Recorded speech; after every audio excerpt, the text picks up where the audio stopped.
And now the mythless man stands eternally hungry, surrounded by all past ages, and digs and grubs for roots, even if he has to dig for them among the remotest antiquities. Friedrich Nietzsche. And this is On Tyranny, the radio branch of Ancient Greece Revisited. We apologize for the long hiatus of publishing another episode, but here we are, back live and kicking, although Ancient Greece Revisited never stopped running. We've been producing great episodes in our YouTube channel, which you are all invited to watch. The topic of today is something that we've touched lightly upon on tyranny and many times in Ancient Greece Revisited, and it's the Indo-European culture, faith, language, and spirituality. And for that, in one of our episodes, I was suggested that I need to speak with someone who knows much more than me on this subject. And here we have them in the show. Curwen Ares Rolinson, hailing from New Zealand. How are you, sir? Very good. Yourself?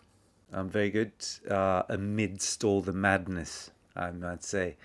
The topic of Indo-European culture is a very, very polarizing one. One would think it's a straightforward subject for academics, but no. And we've been receiving pushes and pulls from both sides, you know. We had a great discussion with Tom Rauso from Survive the Drive. Again, a very good episode, I think. I salute him wherever Tom is and thank him again. But we had our typical comments. I'm just going to read one comment. I'd like to start heavy hitting.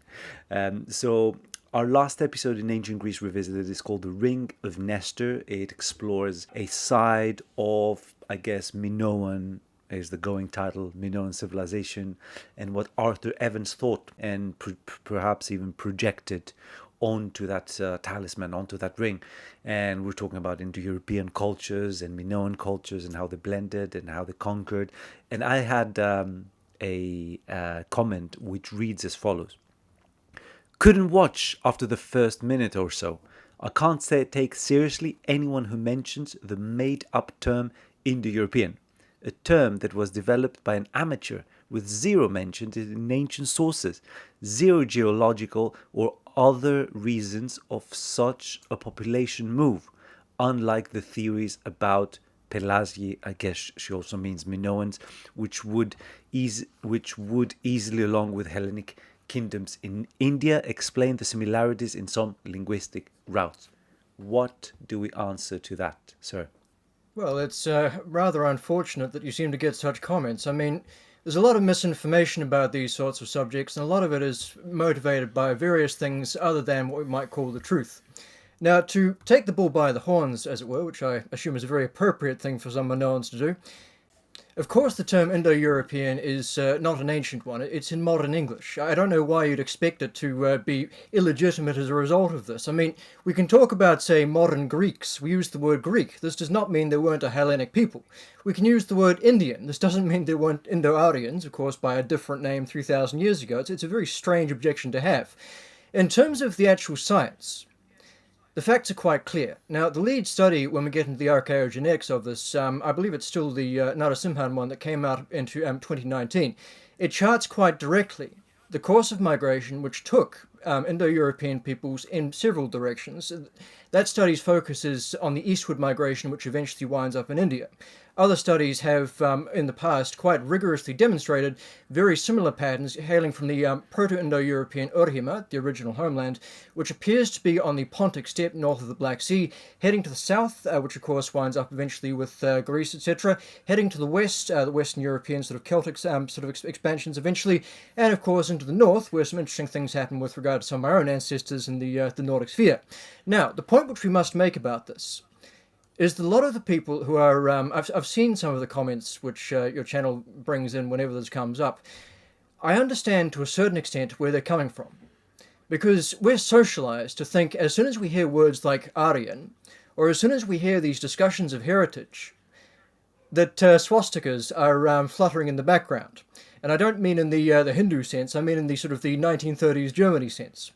It is very unfortunate that this has occurred. And I don't mean to deny the history around that for a second, but the trouble is, they assume, these people who object to Indo-European, well, theory you might sort of call it, upon such a basis, that any discussion is irrevocably tainted by this. This is a most unfortunate attitude to have. The facts are the facts. Now, these facts can be misused. I don't dispute that for a moment.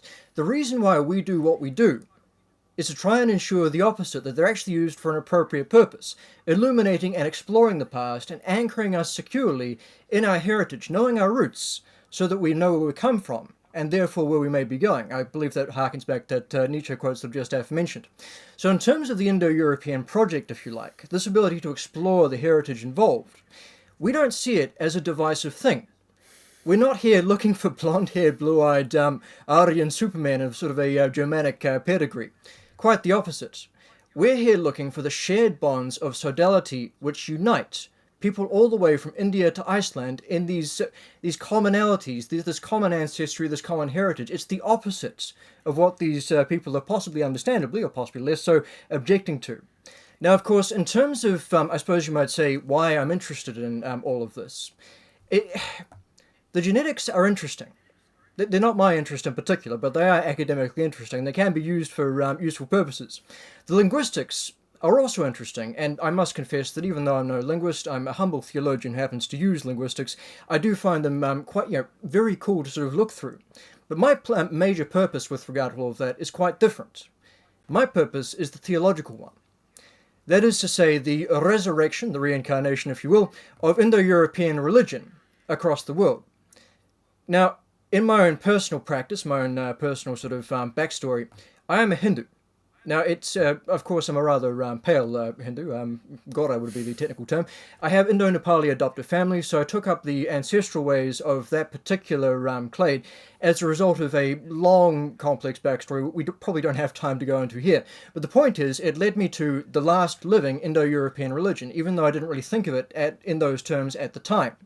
It wasn't until some time in that one day I was at temple, well, mandar would be the technical term, my temple, and I basically got told to do something. If you, we'll basically sort of approach that as sort of a factual statement. I was sitting in front of the Durga Murti. Basically, Durga in sort of Hellenic terms would be cognate with Athena, we might sort of say, but also Hera at the same time. It's an interesting sort of combination. But I basically got told to do what we do, to re-illuminate the shared bonds of sodality and heritage between the Indo-European peoples as part of remaking the world in her image. Which is to say, getting Indo-European peoples thinking of themselves appropriately as her children, and being able to worship and honour their parents, the gods in this particular regard, in an appropriate manner as a result. Now, the fact of the matter is that outside the Hindu sphere, Indo-European religion has been in retreat for somewhere between 1,000, 2,000, or even further years, depending upon where you are. The last vestiges of Indo-European religion as a lived thing in Western Europe died out with the Northern Crusades about 500, well, actually longer than that, but that's folkways, but about a little less than a millennium ago when it comes to the Baltic states. The Christianization Yeah, when the Nordic faiths were conquered by Christianity, you mean? Yes, well, this is actually slightly later than that, because the Baltic sphere is close to the Nordic sphere, but it's subtly different in some rather important ways. But yes, it was about some centuries after the major wave of Christianization of the Nordic sphere which had taken place, but definitely part of the same historical movement. Now, of course, what happened some centuries before that, of course, is the Hellenic sphere wound up being taken over in a similar sort of fashion, and of course the Romans in quite the similar sort of way. It's actually one of those things that I often wind up reflecting upon. We have a prominent point of theology in the Hindu sphere, Aran Vach Devi, the goddess of speech, Vach, of course, being cognate with voice, vox, those sorts of terms, being the mightiest war goddess, the mightiest weapon, in fact. Now, if we think about it, the Jews at the Masada were resisting the Roman Empire, and it did not go very well for them. It was a glorious last stand, one of those famous things from history. But they couldn't resist the Roman Empire by that. However, one guy in particular, a guy by the name of Jesus, or other terms in other languages, Sermon on the Mount, within a few centuries, the Roman Empire was no longer the Roman Empire, religiously speaking.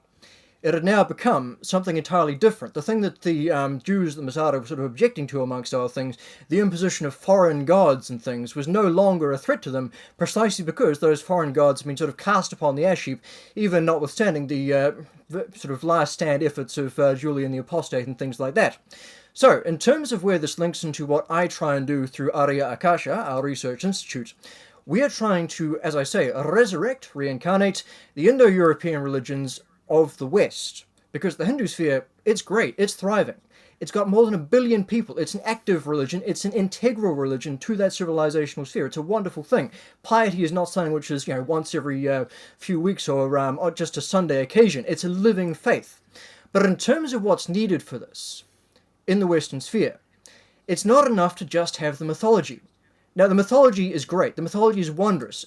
As a brief sort of side tangent, my parents are English teachers, amongst other things. The Reverend Rolinson, my father, is also a Christian clergyman, but that is another matter for another time.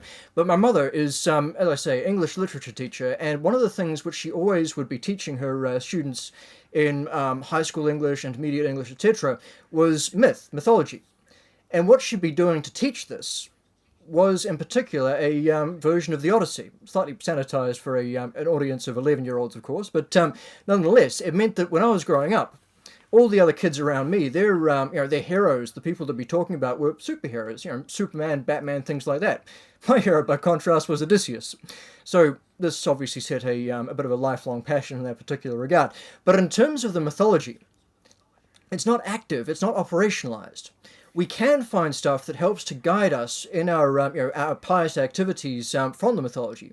So, for example, there's a particular quote we often draw from, where I think it's Hector in the Iliad, but he's talking about how he won't make offerings to the son of Kronos, i.e. Zeus, with bloodied hands. He's going to wash his hands before he actually carries out offerings. It's a quote from Homer. So you can draw out these small elements, these skerrics, if you will, to reconstruct an operationalized faith from the mythology. Now, the Hellenic sphere is actually I suppose you could say it's the best off of a rather unfortunate bunch in terms of how things have fallen by the wayside. When you look at the Nordic sphere, it's much worse, because we have a lot of very, very cool, beautiful poetry, which has come down to us from, of course, the skalds who'd written the stuff down, and, of course, Snorri Sturluson, who'd, a few decades after Christianization, made a desperate last-stand attempt to get as much of the stuff that he could written down, get some stuff past the radar, if you will, of the Christian authorities of the day, so censoring bits and pieces and editorializing some other bits and pieces as he went. But in terms of the active stuff that enables us to understand how the theology works as an active concern, we really don't have very much, and a lot of what we do have is subject to a lot of conjecture as to whether it's Sturluson misunderstanding things or editorializing. Yes, and this brings us to a very interesting subject that I spoke about in one of my interviews when I was interviewed a long time ago now, talking about myth. My impression has always been this when it comes to myth, that myth is a secondary form to ritual. In other words, and perhaps even ritual a secondary form to experience. The way I've come to understand, let's say, pagan religiosity, pagan practice, is that it all starts with an experience. It all starts with some kind of revelation, where the world cracks open for a moment to the poet or to the special person that can listen to it. The music of the spheres, the love that moves the sun and other stars gets revealed, and that moment, it's only a single one, gets captured by that person in verse, in movement, in dance, in poetry, as a mimesis, as an imitation of that moment. And then perhaps the whole tribe is invited in to just go through the motions of that first moment, which I guess is why so many of these rituals have to do with the beginnings of the world. These are not necessarily beginnings in the chronological sense, in the linear historical sense. The beginning is ever present, and it gets revealed into these moments. But then myth and ritual, and then a tertiary form is exactly what you said. When these movements, chants, poetry, music, it gets written down into a story, it gets unfolded, almost like a dream where the original dream might last, like 3 seconds. But when you tell the story, it takes 20 minutes because you were somewhere with someone, and then a car passed and you jumped in and someone died.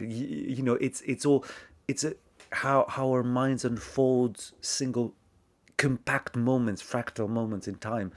And you believe there's a possibility to go the other way from these unfoldments, which is the myths that have come, Do you believe, it's a rhetorical question because I think that's exactly what you're trying to, do you believe that we can kind of fold it back and reach that experience that started it all?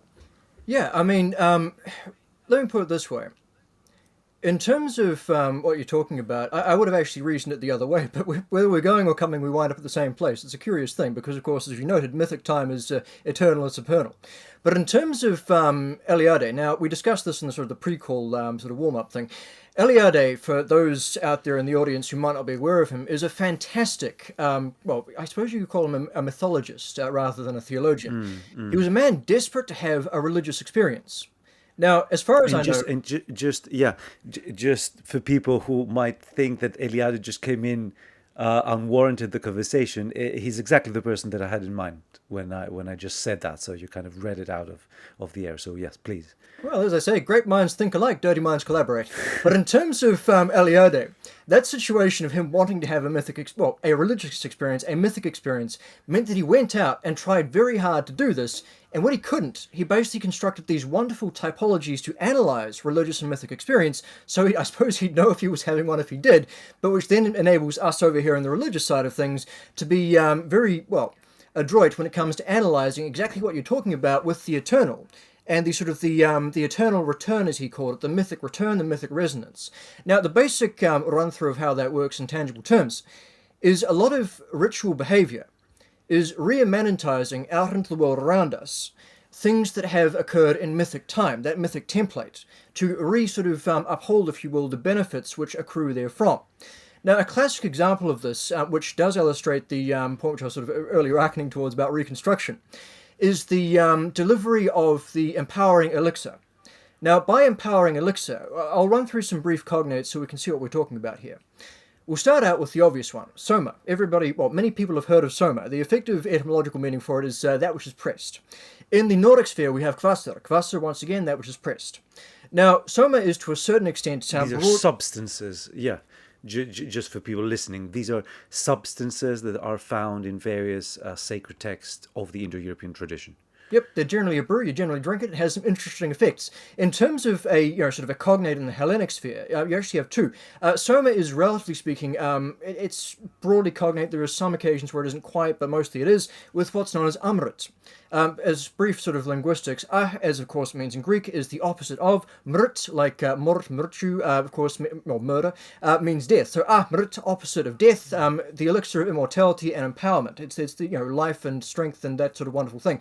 Now, in terms of the Greek side of things, we encounter two forms that are directly cognate to one linguistically, one functionally.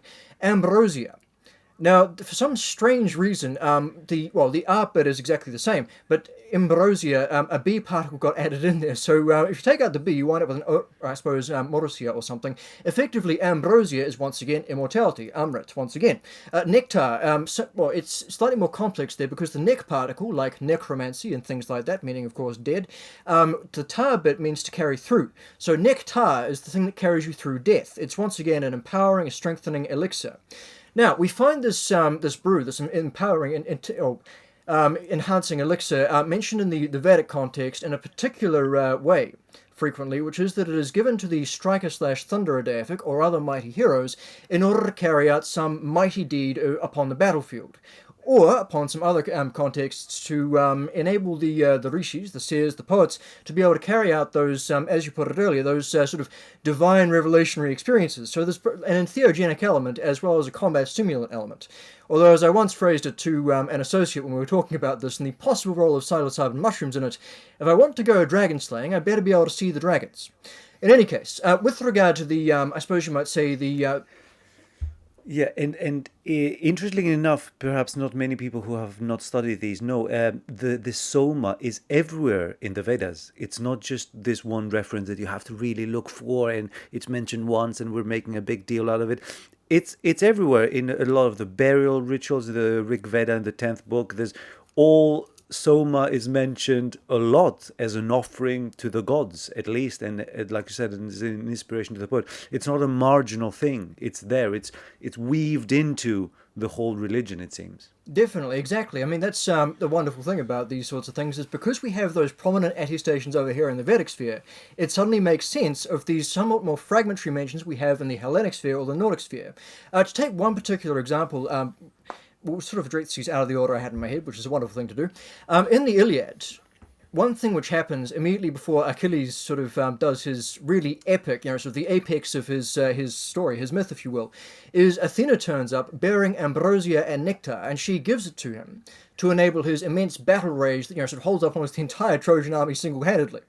So Athena brings this particular brew, gives it to the hero. The hero attains this this magical state, this almost berserk fury. Athena, as we mentioned earlier, is broadly cognate with Vachdevi. Vachdevi is the essential goddess for the empowerment and the bestowal of the Soma in various of these Vedic ritual concepts. It matches up. Now, in terms of the Nordic sphere, and where I was sort of initially intending to head with this, what we have in the Nordic sphere when it comes to the mead of poetry, Kvasara, is we have this mythological tale which is preserved in two texts in fragmentary form, the Havamal, the sayings of the High One, i.e. Odin, and the Skaldskaparmal, which is basically a poetic interpretation manual. Sturluson recorded a whole bunch of these poetic kennings or metaphors so they wouldn't die out because people had forgotten what they meant, which is a wonderful thing for him to do. And of course in them he has the foundational thing for the poet's craft, this thing which empowers the poet to do some rather cool stuff.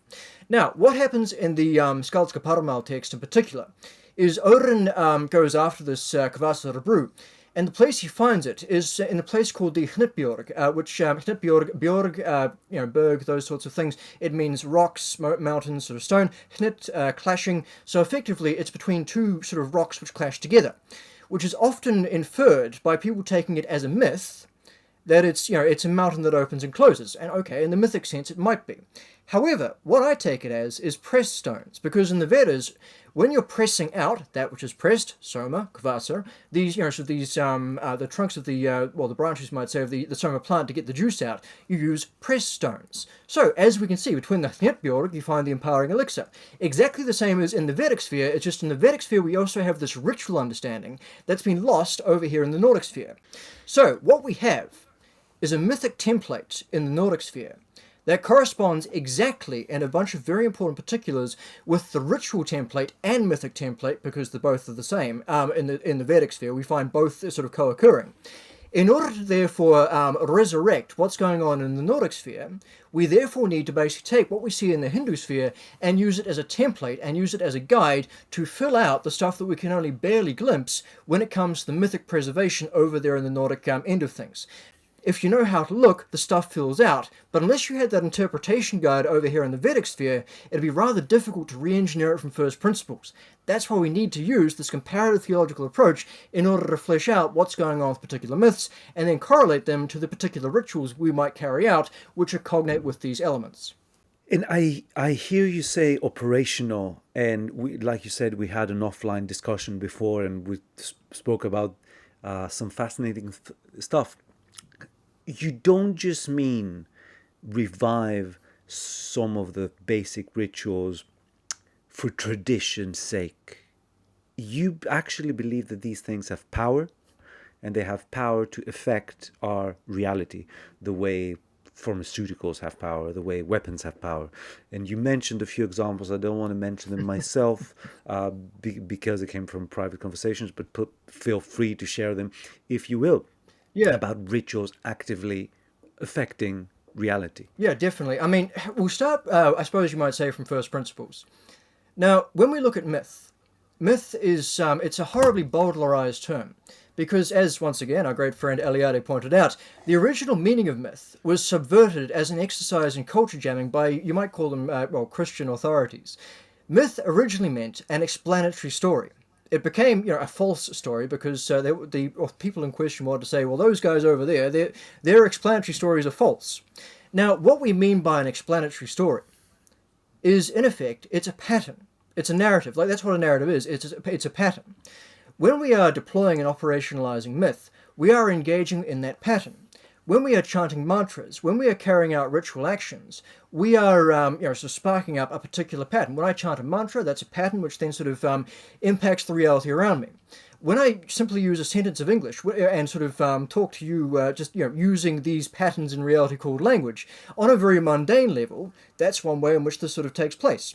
When we are using the empowered speech, Sanskrit, when we're sort of carving runes, I have a few examples of that floating around the place. That's once again using these patterns that are keyed to and resonate with broader patterns out there, both in reality and above and beyond reality. We are drawing down those patterns into our sphere and then participating it in an active sense. Now, in terms of the question which you sort of asked, I am a religious fundamentalist zealot.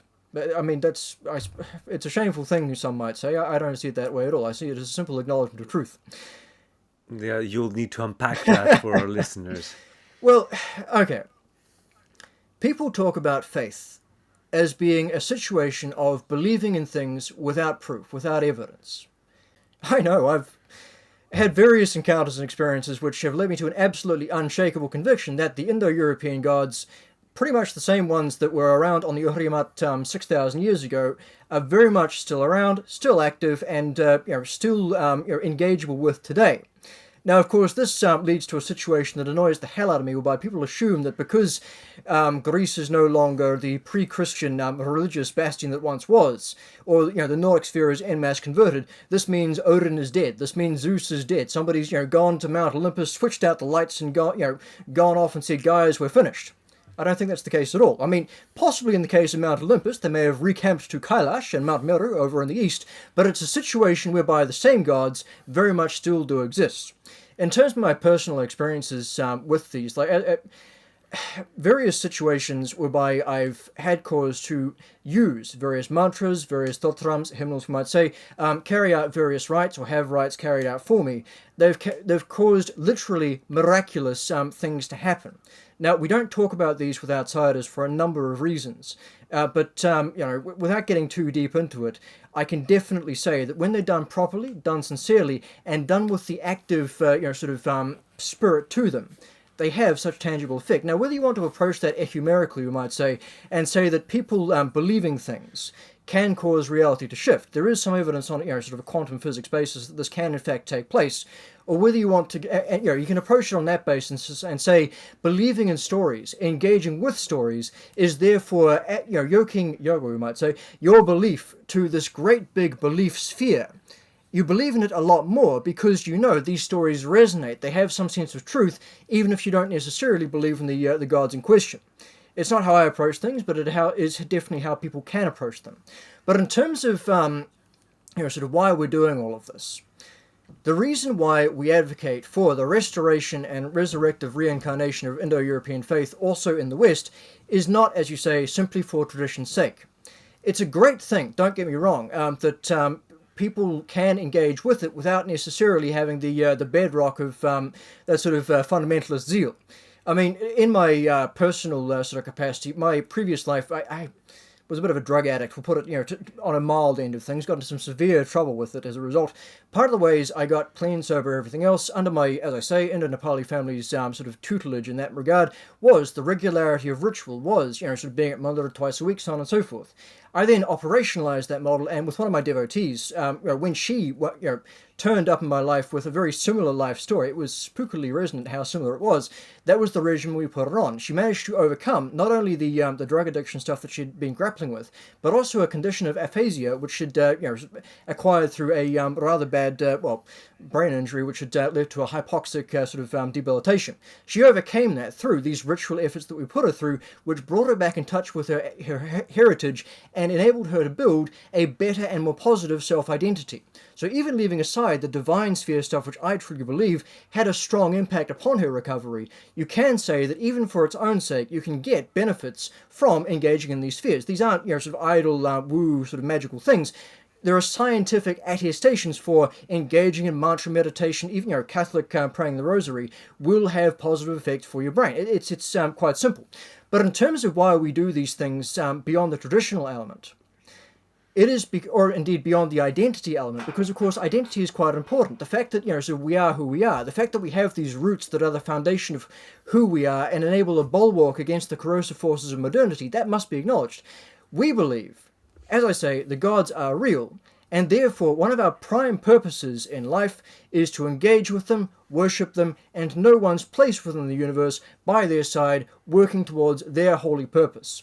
In terms of something else which we talked about on sort of the pre-interview conversation, the toxicity of modernity. This is a huge topic that fascinates me, so I'd like to just split it off a little bit there, just to play devil's advocate, as I should in this position and for my audience. So what you're saying is that the reason you want to reconnect with the gods is simply because they are there. In the same way you want to eat well because your body functions in a certain way objectively, whether you believe or not that smoking is bad, it's bad.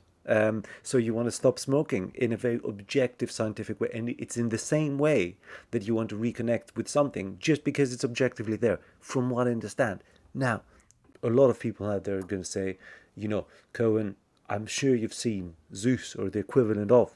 But I've been on LSD and I've seen dragons, they're going to say. And I use this example quite intentionally because there is something to the psychedelic experience. I've talked about this on this show, on Ancient Greece Revisited. It's been a theme, if you will, because I've had it. I've had the psychedelic experience, not ashamed to say it. And I've noticed that there is a big misinterpretation there. Just before, knowing any of these substances, I just used to hear stories that you take a pill and all of a sudden you just see things around, things that are not there. That's not quite it. That does not capture the experience. Sure, you can see certain things, although you would need very, very high doses to actually see someone walking through the door the way I would see a natural person. To have this 100% immersive illusion, you'd need to go very, very high up on the scale. But way before that, you can take doses where you do see things, quote unquote, but it's not the seeing, it's the understanding of the seeing that is the most fascinating thing. It's not that a flower can appear more vivid or in my case, being kind of reined in by a waterfall of colors. It's not just that you can reproduce with a good 3D software. You could reproduce. It's not that. There's an understanding that comes with it, as if you see the flower and you understand it's a manifestation of something of which perhaps we have no words. And then you'll read some Sufi story or poem talking about this flower and you'll be, that's it. That's exactly what I felt. And there you start drawing connections. There's some kind of understanding. So I guess the answer for me, and I'll just pass it to you, someone says they're all illusions. I would say they're illusions of understanding, if they are illusions at all. Yeah, I mean, you're quite correct insofar as the psychedelic experience aided by pharmacopoeia. People often seem to think it's a deliriant experience, which is quite a different thing. In terms of what you've said about changing the way you view the world, well, yes, that of course means that what you see changes. It's just that what you see changes not in the sense of everything sort of becoming actively delirious, but more how you see it changes and how you interact with it changes, especially because you then get the implications of everything, which can become quite a sort of paralyzing experience. Now, yes, every perceptual experience that we have is ultimately, to a certain extent, illusory.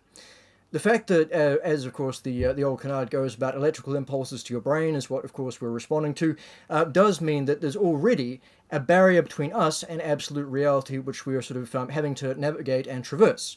Now, in terms of what you're talking about with illusion, because there were several layers to that in that particular series of points raised. The first one to be said, you're absolutely correct, and it comes back to that Nietzsche quote which you mentioned at the start of the show.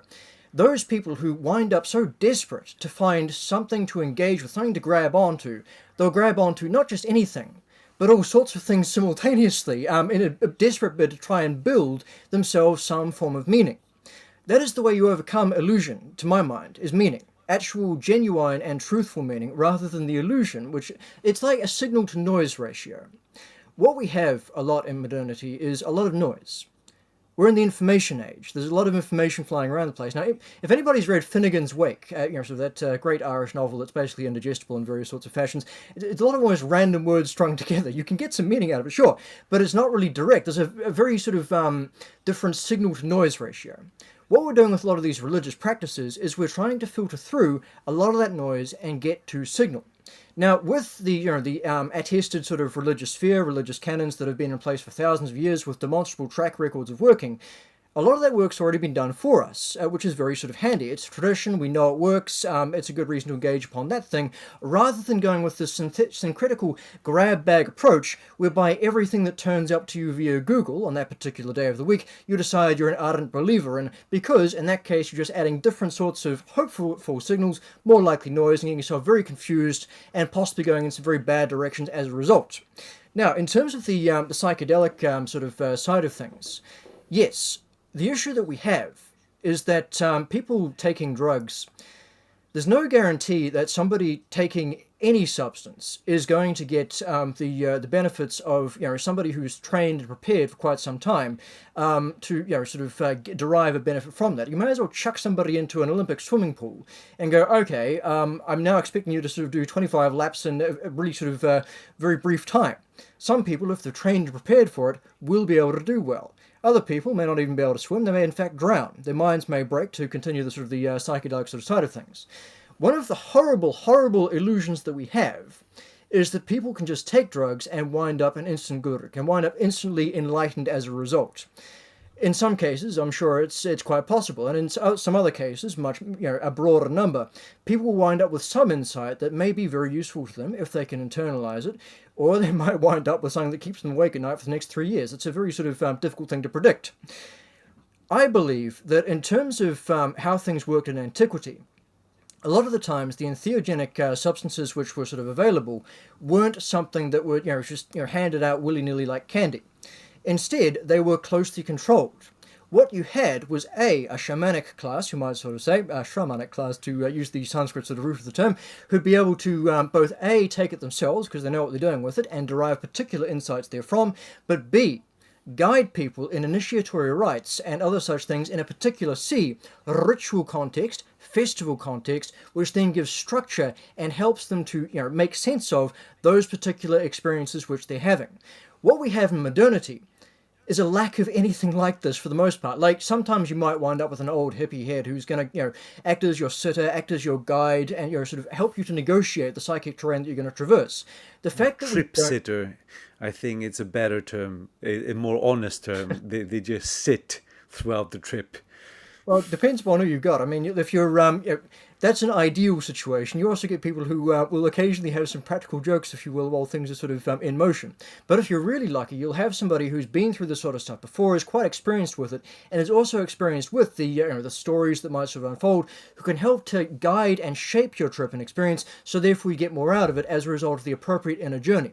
Now, in terms of how this sort of fits into, I suppose you might say, the resurrective side of things, one of the fascinating dimensions to Hellenic spirituality is, of course, the mystery cults, the Eleusinian mysteries, the Dionysian mysteries, of course, the Orphic mysteries. We have very fragmentary attestation as to what was going on in those. In some cases, we have reasonable supposition that the ergot might have been involved as an active hallucinogen. I don't know. Like, some of the time, I don't even think it's necessary. Like, the drugs are a chemical key to open a door. There may be other ways of opening this door. In fact, we know for a fact there are.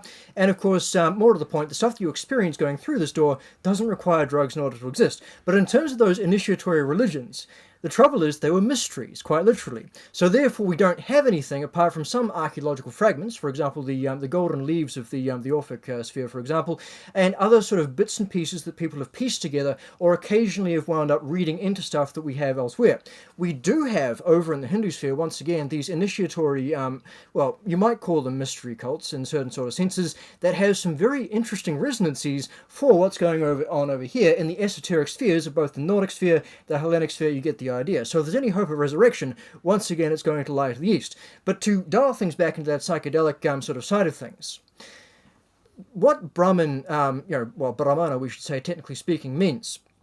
people think it's a priest caste, and it's not entirely wrong. Although, of course, Varna and Jati are quite sort of different understandings. I must emphasize that particular point.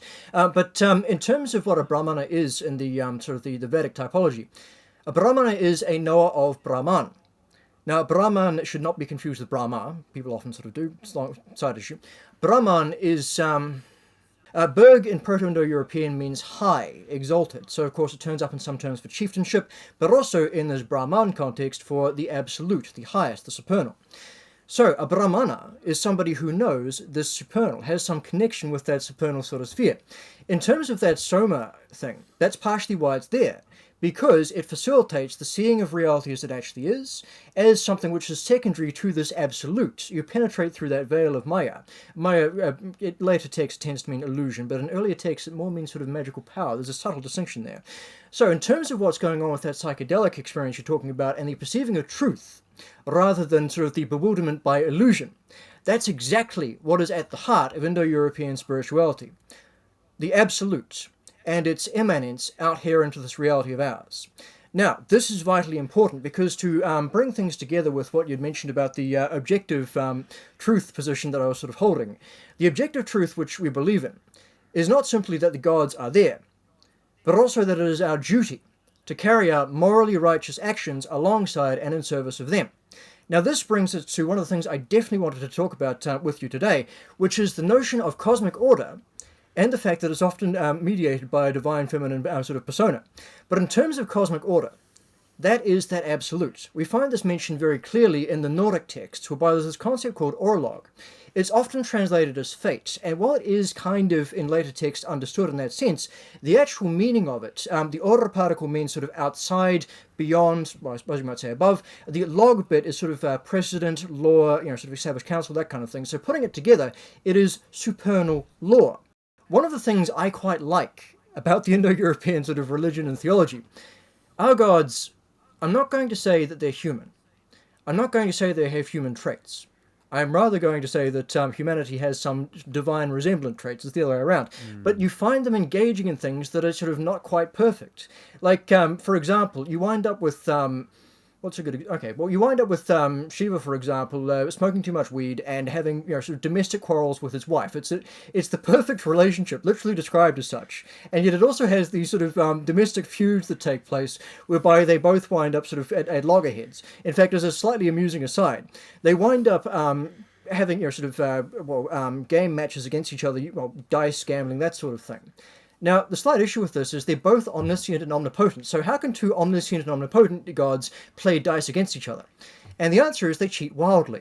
And it becomes this great contest to basically sort of see who can cheat better versus who can actually sort of call out the other person on cheating. But I digress. I just like that story. But in terms of the Indo-European situation, what we have is cosmic order, a priori to the gods, above the gods. Where I'm going with this is the gods are not above cosmic order. Neither are humans. However, the gods are A, a hell of a lot closer to this absolute than we are, and B, the foremost defenders of it in the heavenly sphere. But of course, C, above a lot of these gods, and a consistent typology we see throughout the Indo-European sphere, tends to be a queen god figure that does tend to have quite close connectivity to this particular cosmic order as its in-universe expression. In the Hindu sphere, we would, funnily enough, find this to be Vach Devi, that particular goddess of speech I mentioned earlier, who is cognate with Athena. So, in terms of why we're doing this worshipful action, it is not simply because the gods are objectively there. It is also because, as I said, it is objectively the case that it is our duty to be in concord with cosmic order, to be worshipping them, as part of, once again, the ultimate objective truth being cosmic order and the necessity, the vital necessity, of shoring it up within our universe. A lot of topics covered there. I had an interview with someone who, not a devotee at all, an academic rather, devoted part of his life to the goddess Artemis, in a very academic way. We have an interview in Ancient Greece Revisited called "Oh My Goddess." If one wants to listen, I think it was a great interview. And there we touched upon the idea of anthropomorphism in Greek religion, because that is the one point that Christians have always mocked, the Greeks or the pagans as they call them, that they have They worship gods with their genitals hanging out, I guess. And this professor, Spiridon Rangos, said that first of all we have to wonder at this, like this, the anthropomorphization is not obvious. We think it's obvious because we say, oh, right, so these, and it's a very modernist view, which is what I want to touch next, that, these silly pagans, they imagined gods being just like them because that was the limit of their imagination, so to speak. But Professor said, no, think about it. It's not obvious that you imagine a god in human form. It's not obvious. And as a proof is that it has not been imagined universally. It's particularly in the Greek sphere, in the absolute, where all the gods are 100% anthropomorphic, and I guess you might say in the Indo-European sphere, where you have variations of. But the conclusion of this professor was that, once we wonder, we have to think that perhaps what this means is that the Greeks in particular believed that the human form was an adequate vehicle for spirit and for the divine, right? I mean, there's a few things I'd like to pick up on with regard to that. The first one is it's interesting you brought up Artemis, because there's a slightly contentious but rather plausible theory that Artemis, the first particle, the Arte element, may actually be cognate with Rita, that is to say cosmic order. I also have several articles on a lesser-known deific called Artemis Orthia, which I believe to be a close cognate, once again, expression of Archdevi, but you can look those up at some other point. But in terms of the anthropomorphic side of things, it's interesting that you bring this up, especially in terms of a claim, well, a Christian objection to anthropomorphic elements as allegedly being sort of improper spirituality. Because, after all, I mean, every Christian knows Christ is, it turns up in human form. I mean, that's literal anthropomorphism, is Christ turning up in human form. You can't get around that. Now, you can argue, of course, that the reason why this happened is because it's easier to interface with humans when you're doing that, rather than turning up in the whole be not afraid thing like the angels of the Old Testament. Yes, we completely agree.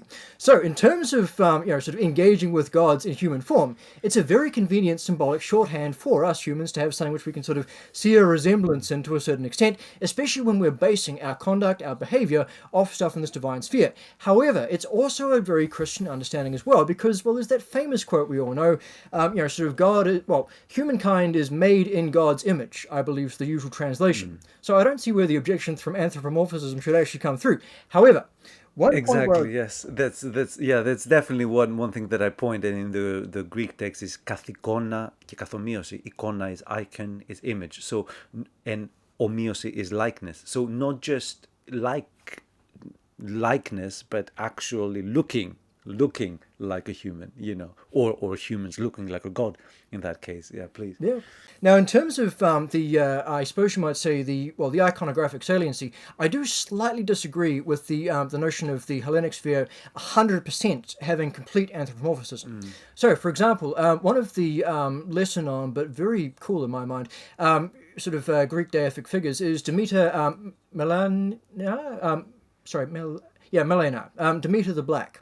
Now, according to Pausanias's travelogue, which is a fascinating document because it has all these lovely bits of arcana that didn't make it into sort of the main pop cultural version of Greek mythology, but were very much local traditions that were preserved right up until his day. The purportedly the murti, we would say, I don't like using the term idol. Idol is obviously a Christian term, which basically means, something fake, something that is being worshipped, sort of almost on its own terms. This is not the Indo-European view. The Indo-European view, as we see with the Murti concept, is that a living statue of the god or goddess has a spark of that divinity in it, so we're worshipping the god or goddess through that fine, beauteous work of stone. It's like the distinction between saluting a flag and going, I'm saluting a piece of fabric, versus saluting what the flag represents, the country, the nation. It's a vitally important distinction. You see through the symbols. Exactly. Not at the symbols. And of course, we can wind up with people getting sort of muddled up and thinking that the flag itself, the piece of cloth, rather than what it represents, is the important thing. Is the nation, yeah. But in terms of the Demeter Melena figure I'd sort of mentioned, she has a horse head, if memory serves, which makes logical sense because, of course, the main myth she turns up in, she actually is in horse form being pursued by Poseidon, a myth which has direct concordancy with the situation of Storia and Tharanu over there in the the Vedic sphere. It's one of those things you can quite easily reconstruct. So it makes sense for her to have this horse head. And yes, just to point something out, because, especially in my show Ancient Greece Revisited, I love to draw the similarities Joseph Campbell style, but I love to draw the distinctions. And I do believe there's something there about the horse-headed Demetra. Yet, I have to emphasize, it was ultimately the poet's choice and the people who accepted and adopted his poetry to have purely anthropomorphic deities in the Iliad, in the Odyssey. When Greek mythology crystallized, a choice was made to kind of put away these things which were slight to begin with, and not have a horse-headed god, not have a monkey-headed god. Do you see that difference as important? Yes and no. Like, one point which I would emphasize is that, like I said, the stuff that we find in the high classical, that's not quite the right term, the stuff that we find in the sort of the pan-classical milieu around, as you pointed out, the Iliad, the Odyssey, etc., doesn't necessarily account for some of the stuff that goes on at the fringes, which we briefly sort of mentioned. Like, for example, you wind up with Hermes having an epithet which refers to him as being sort of, dog or wolf-headed, for example. We also wind up with figures like, to once again reference Pausanias, the Zeus Triophthalmos figure, which was known at Argos. Now, Triophthalmos, I apologize for mispronouncing the ancient Greek, of course means the three-eyed one. There was quite a lot of speculation for some time that, this must be sort of a pre-Indo-European, somehow a figure that had turned up. Except, of course, the notion of a three-eyed sky-father deific is one that it's entirely uncontroversial over in the Hindu sphere. So possibly this notion of a three-eyed sort of element may not necessarily have been sort of exclusively Hindu, even though it was more peripheral to the Greek sphere itself. No, I fully understand that. I want to pivot on a subject that we touched upon, and I want to get deeper. Using psychedelics just to pivot off to modernity, which is a big topic. Carl Jung actually said something that I think every psychonaut today should listen and consider. He said something to the effect of, there's no greater way to convince people of the absolute truth of modern science and modernity and the materialistic science, the science that sees all reality as purely material. There's no greater tool to convince people of the validity of such a science than psychedelics. The reason being, psychedelics are a chemical substance, there's no doubt, and they do induce experiences, like I mentioned, that you need to look up in religious texts. So what Jung was saying, that if you can show that even the most divine of experiences can be induced by chemical means, material means, what else is there to talk about rather than modern science? And I think he was right. So it's funny that today people use psychedelics to escape the clutches of modernity, of this purely materialist world, yet remaining in these clutches more than ever. How do you see modernity? Because it's something that has fascinated me to understand the malaise of modernity, the fact that everything is wonderful and no one is happy. And both sides are very fascinating. The material wealth created by this material sciences, where even poor people today, sometimes they enjoy comforts envied by emperors. Yet even the rich are not fully satisfied.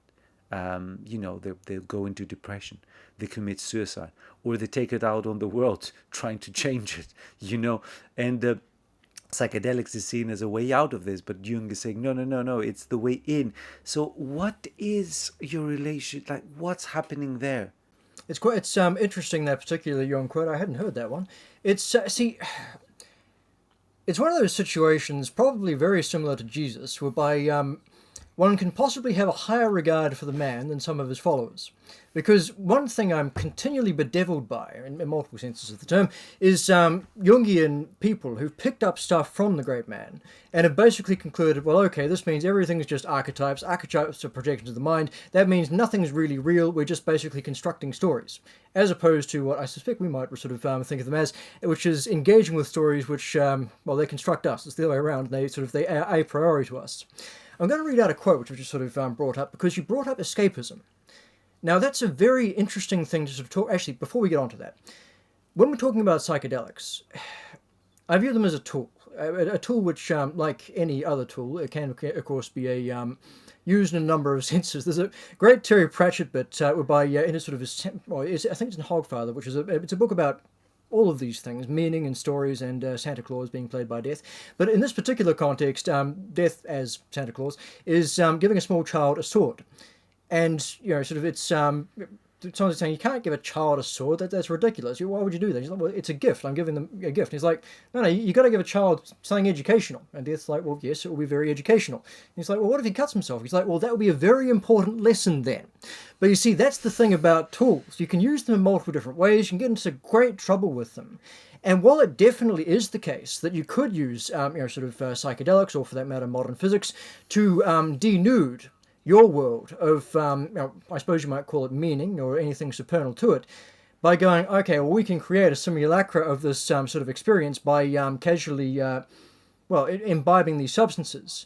I don't think that vitiates the external reality of the true experience. In fact, we can cause people to experience all sorts of things through manipulating the electrical patterns in their brain. We can cause people to experience all sorts of things via talking to them, using sort of language just like we're doing right now. We've got imaginations, it's wonderful. This does not vitiate the truth of what's being talked about, or the fact that we can otherwise, when there aren't electrical signals being sort of gemmed around, things being perceived more sort of organically. It's a fundamental fallacy. But in terms of this particular sort of, one brief point before that, I know I keep sort of digressing. Now, on our sort of pre-interview talk, we talked about a guy called Ernst Junger. Great man, wrote Storm of Steel, the World War I autobiographical piece, which is well recommended. The German Hemingway, as I'd like to call him, but one who actually experienced war. Yeah, it's a very interesting thing that his Storm of Steel is very sort of matter-of-fact about quite a number of things, but no less profound as a result, and it's quite a different take on the Western Front than, say, All Quiet on the Western Front, also written by a German. Anyway, in terms of Junger's experiences, his wartime diaries, not from the First World War, but from the Second World War, as we briefly discussed, he was writing about where things had gone wrong. And I can't remember, it was 1943 or 1944, there's a journal entry which basically says, we're living in this wonderful era of modern technology. I'm paraphrasing, obviously, but a lot of modern science had advanced in unfathomable senses, even sort of 5 or 10 years ago. And it had generated the most monstrous horrors around. I don't know if he was referring to the Holocaust or just general warfare in World War II at the time. But the point is, what he said was, theology, once upon a time, was the queen of sciences. The dethronement of this queen had been what had led to this precisely because there was that lack of meaning, that lack of guidance, and material science could just run amok. Therefore, what he proposed as the remedy to modernity was the restoration of theology to her rightful place as the queen of sciences. Or, in terms of that Hunter S. Thompson way of speech, which we both love, that thing he talks about there, when it comes to the essential hippie fallacy, as he phrases it, of there being something tending the light at the end of the tunnel. The fact that had been forgotten about as people moved from the 1960s into the 1970s, and therefore just became sort of reckless hedonism rather than pursuit of a transcendental experience, because, hey, the transcendental is just sort of imaginary, that's how things wound up going off the rails, precisely because the idea there were rails and the rails were leading you somewhere was now deemed to be something that was false. Now, in terms of postmodernism, which is a term that often comes up, that's the issue. Postmodernism, in its true sense, is an awareness of meta-narratives. It never meant a rejection of meta-narratives until people got a hold of it, both looking to strawman it and or co-opt it for their own nefarious purposes, and turned it into just because we're aware of these meta-narratives and can recognize them and our place in them, that therefore means we can discard them as all being false. It's never how it's meant to be. But I digress.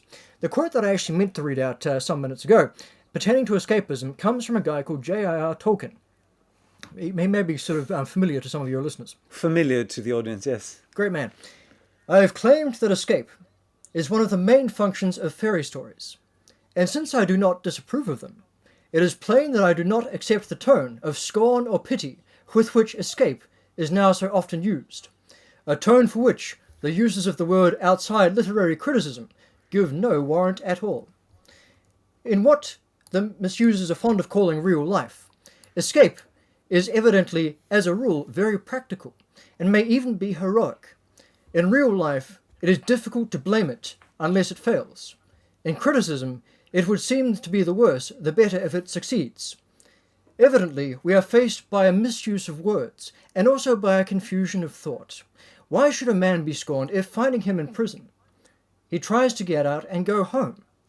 Or, if and when he cannot do so, he thinks and talks about other topics than jailers and prison walls. The world outside has not become less real because the prisoner cannot see it. In using escape in this way, the critics have chosen the wrong word, and, what is more, they are confusing, not always by a sincere error, the escape of the prisoner with the flight of the deserter. Just so, a party spokesman might have labelled departure from the miserly of the Führers or any other Reich, and even criticism of it as treachery. In the same way, these critics, to make confusion worse and so to bring into contempt their opponents, stick their label of scorn not only onto desertion, but onto real escape. And what are often its companions? Disgust, anger, condemnation, and revolt. Not only do they confound the escape of the prisoner with the flight of the deserter, but they would seem to prefer the acquiescence of the quisling to the resistance of the patriot. To such thinking, you only have to say, the land you love is doomed, to excuse any treachery, indeed to glorify it.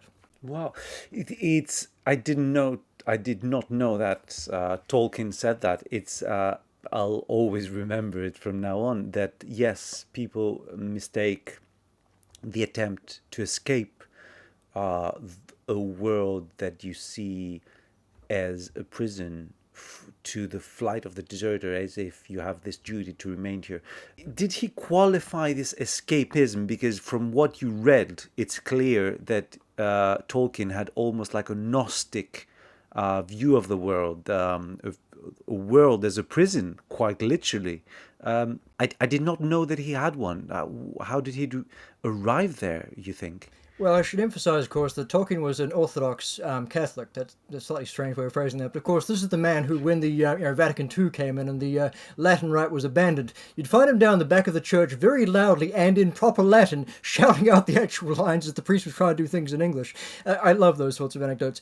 No, so a Gnostic typology is not quite accurate in a cosmological sense. The man himself would resile from it, even though, technically speaking, yes, you can definitely regard the idea of a fallen world as being what he found himself in.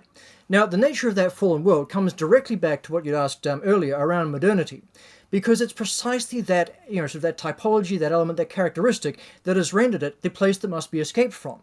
So we see this, of course, in The Lord of the Rings, because you wind up with, sort of the Scouring of the Shire was one of the sections that did not make it into Lord of the Rings, the film trilogy. I am honour bound as a New Zealander to speak positively of the Lord of the Rings trilogy, because of course it's a great New Zealand epic now, wonderful thing. But in terms of the Scouring of the Shire, it doesn't actually sort of feature because they already had sort of a false ending before that. But what you find there is industry encroaching upon this sort of this parochial sort of idyllic, rustic sort of, what's the word I'm looking for in Greek? It's rustic in English is perfect. Yes. Yeah, it's that sort of sense, but that's the ideal. It's like Wordsworth talking about his dark satanic mood. Bucolic, perhaps you're looking for bucolic, or wasn't bucolic. It was.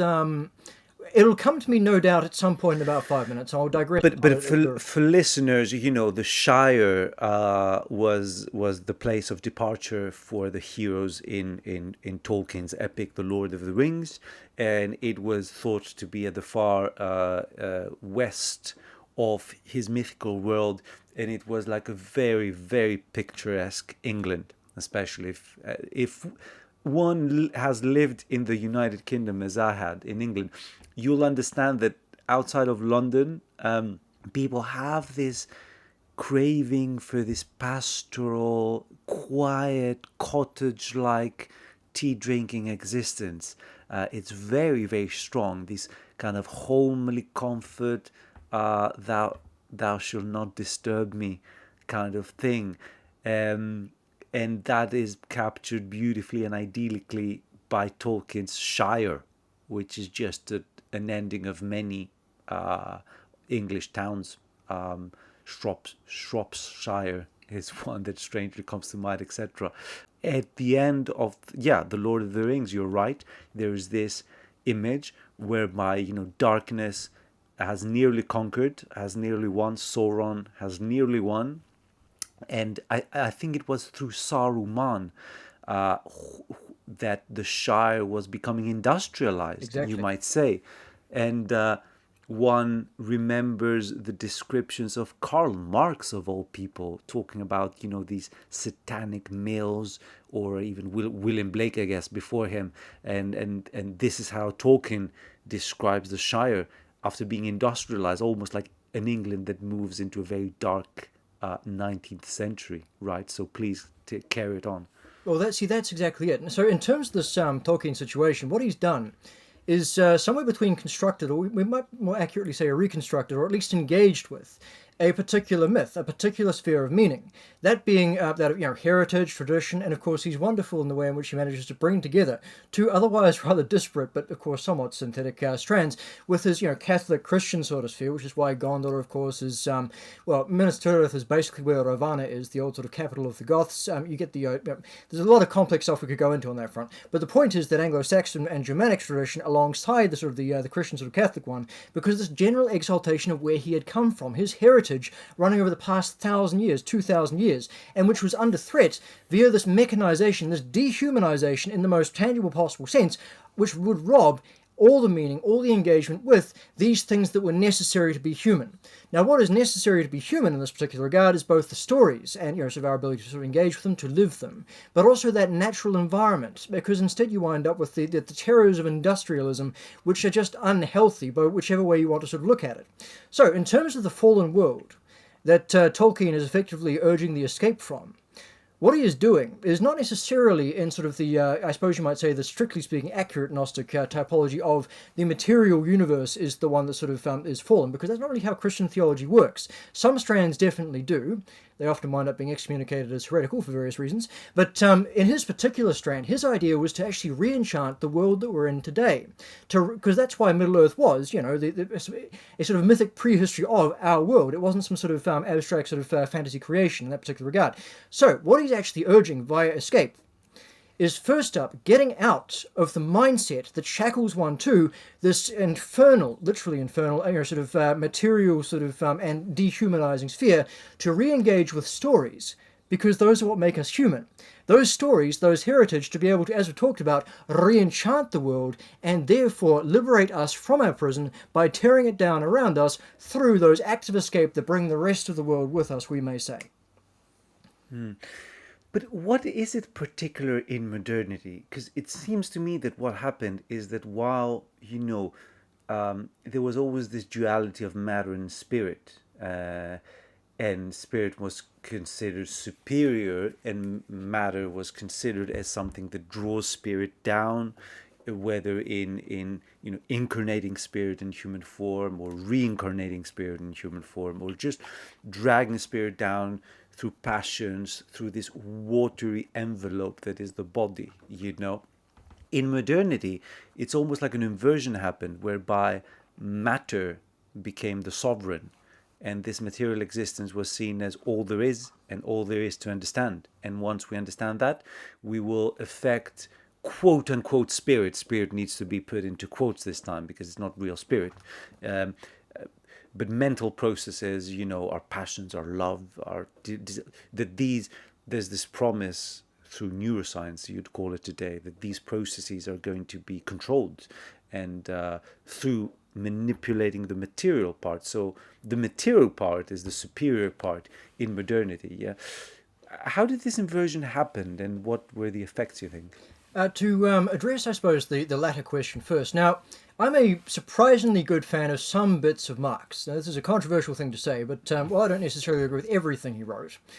The Rev. Rolinson, by the way, has a sideline in referring to Karl Marx as the last of the Old Testament prophets. He's since decided that it's in fact Martin Buber, who's a Christian theologian, but that's another matter for another time, because Marx's big idea was, if this goes on, then this bad thing will happen, so if this doesn't go on, it will be averted, which is exactly how an Old Testament prophet works, but I digress.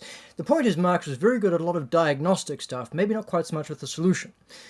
In terms of one area where his diagnostic rubric went a bit sideways, but is it's useful in a different sense, is the distinction between base and superstructure. His idea was an economic base is what conditions and influences the superstructure, and therefore all changes basically are a result of economic base stuff going in one direction. He's wrong.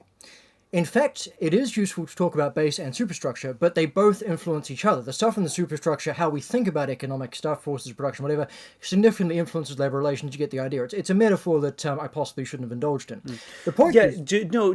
just to clarify for the listeners, I think what Marx was saying is that, very much like a material scientist, is that the ultimate basis of everything is material production. So, for instance, you have a culture that produces, I don't know, wool, then and therefore needs to herd sheep, and then the superstructure is, i.e., the culture, whereby a patriarchal culture is going to emerge, but the ultimate reality is that you just need to tend the sheep to produce wool, and men are better at it.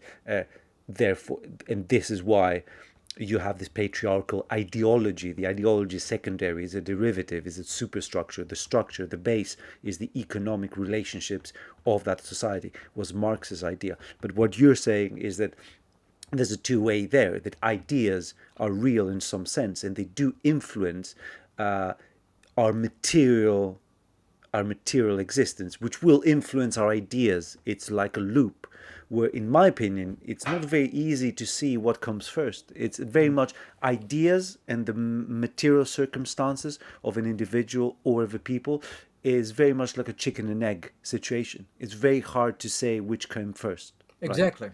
Although we must, of course, point out the egg came first by virtue of the fact that before there was a chicken, there was some sort of proto-chicken, and before that's going back far enough, you wind up with dinosaurs which lay eggs. So eventually, you get the idea. But in terms of the base and But it wasn't a chicken egg. It was not a chicken egg, however. Despite the fact that it may have contained a chicken, it's a spectrum rather than a discrete categorization. It's fascinating sort of thing. Exactly. But in terms of the metaphor that I was sort of trying to extract out of that, my brain does strange things at 2:30 in the morning. It's a situation whereby the interaction of base and superstructure, leaving aside the economic dimensions, matter and spirit, you can view in a similar sort of sense, because of course matter influences spirit, as I pointed out about the brain being a physical organ with some electrical impulses, but of course the other way around as well, because of course the soul, whatever is sort of animating the ghost in the machine, can significantly influence what happens with our material, our bodies. We have a big question as to which one therefore is base versus superstructure, if insofar as it matters, and matters, good pun, and which one is actually sort of a priori, or as you say, chicken and egg, in terms of conditioning all this to begin with. I believe that the situation we've found ourselves in is, Nietzsche is a wonderful thinker to keep coming back to. I mean, I don't agree with everything he said.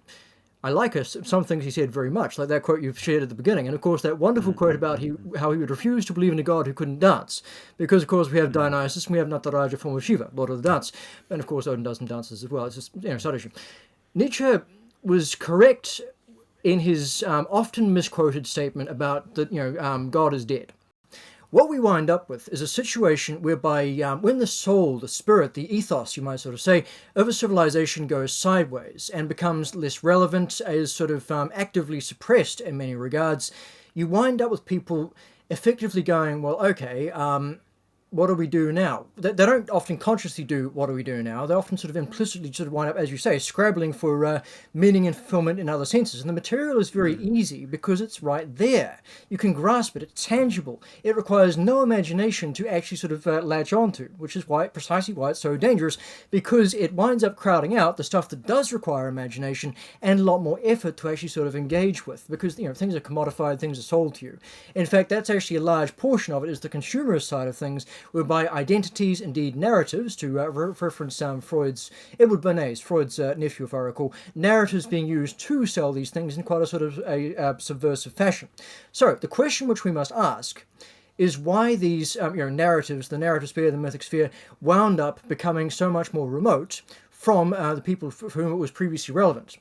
Now, one brief tangent on a thing I should bring up. There's a lovely quotation, I don't know where he got it from, but it comes up in one of Terry Pratchett's books. And he talks about humanity as being where the falling angel met the rising ape, in terms of that synthesis of the spiritual and material. It's a wonderful metaphor, because, of course, apes, they're animals, but they're not, well, they have a certain sapience to them. And the important thing about them is their rising. The second point that he made is in terms of the self-delusive capacity for humanity. The Latin taxonomic classification for humanity is we are Homo sapiens sapiens, which to translate effectively means doubly wise man.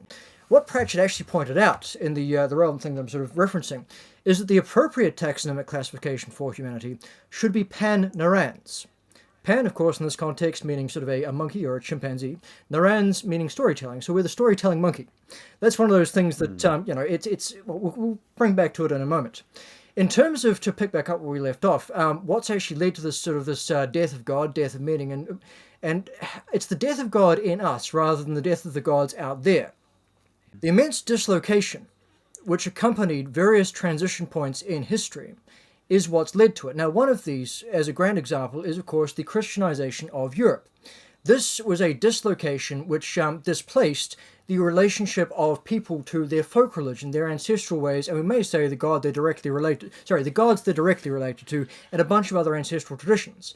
Overnight, stuff that had been an immanent part of their fabric of being for literally, generations, centuries, millennia even, was now suppressed, or imperfectly suppressed, you might say. It often persists in underground format, and therefore you wind up with a damage done to the identities in question. However, it's not terminal yet, because you wind up with this being replaced with A, Christianized forms of previous beliefs, B, the Christian religion is still a religion, or in fact several religions which are part of a general complex, you might sort of suggest, so it's not quite fatal yet. What happens after that is the Renaissance is often sort of pointed as being another one of these great sort of transition things. In a sense, I suppose you could say that it is. However, I don't think it's necessarily as fatal as people often insist that it is, because you wind up actually with a much greater accessibility for a lot of folk ways and folk tradition. You wind up with the Bible being presented and just to interject there, it's not the Renaissance. I mean, there is a shift that brings in the modern world, which I've been fascinated about, and it's not in Dante, it's not in Pico della Mirandola. It's a little further, just an inch. You move from Mirandola's Ode to Man, his exaltation, short work, speech that he gave late 15th century, where he proposes a merging of all knowledge, mystical, scientific, the Kabbalah with the ancient Greeks, and it's full of allegory and full of spiritual juice. And a century later, almost, you get Descartes, which says, nope, it's much simpler. There's a mathematically measurable world of essentially numbers out there, and in my head as well, and these two connect with God, and that's it. They become mechanistic, you might sort of suggest. See, that exactly that Renaissance sort of era, even though of course it involves a sort of a devolution from some of the higher religious elements, that's almost partially the point, because you make it more accessible for ordinary people. Suddenly, you actually have the sort of flowering of belief in various spheres. Admittedly, in some regards, it goes in various strange directions, and cultural Protestantism can lead to some very, well, that's that Wiccanry we talked about, taken to its logical extreme. But at the same time, you also wind up with that flowering, which, as you say, persists for a bit before, of course, then that more mechanistic side of things winds up going the other way. Now, the big thing that happens in the 1700s is, as you've sort of subtly alluded to, it's that capitalist transition. Now, the fact of the matter is that as soon as I say capitalism is a big part of the problem, especially because I earlier mentioned in not entirely unfavourable terms Mr. Marx, people will occasionally get out of arms and say, this must mean your X, Y, and Z, and all sorts of opprobristic terms. This does not mean that at all. What it means is we can agree about the problem without necessarily endorsing some of the solutions or partial solutions that have been proposed at various points in more recent times, or in fact prior to that. But in terms, especially in the American sphere, it's most peculiar. They wind up with some people who are just fixated upon free markets and capitalism. They insist that Indo-European religion should have almost anarchic free markets and capitalism baked in. The point is, what we find in this capitalistic sort of sphere, as compared to, say, the feudalistic sphere of several centuries beforehand, is this less of an organic, sort of, I suppose you could call it corporatist understanding. Instead of a man being, sort of even in some of the feudal times, a man, part of a great sort of chain of being, and a person who has sort of an intrinsic spark of, maybe not divinity, but intrinsic spark of worth in and of himself, often with a lot more leisure time than later people would have.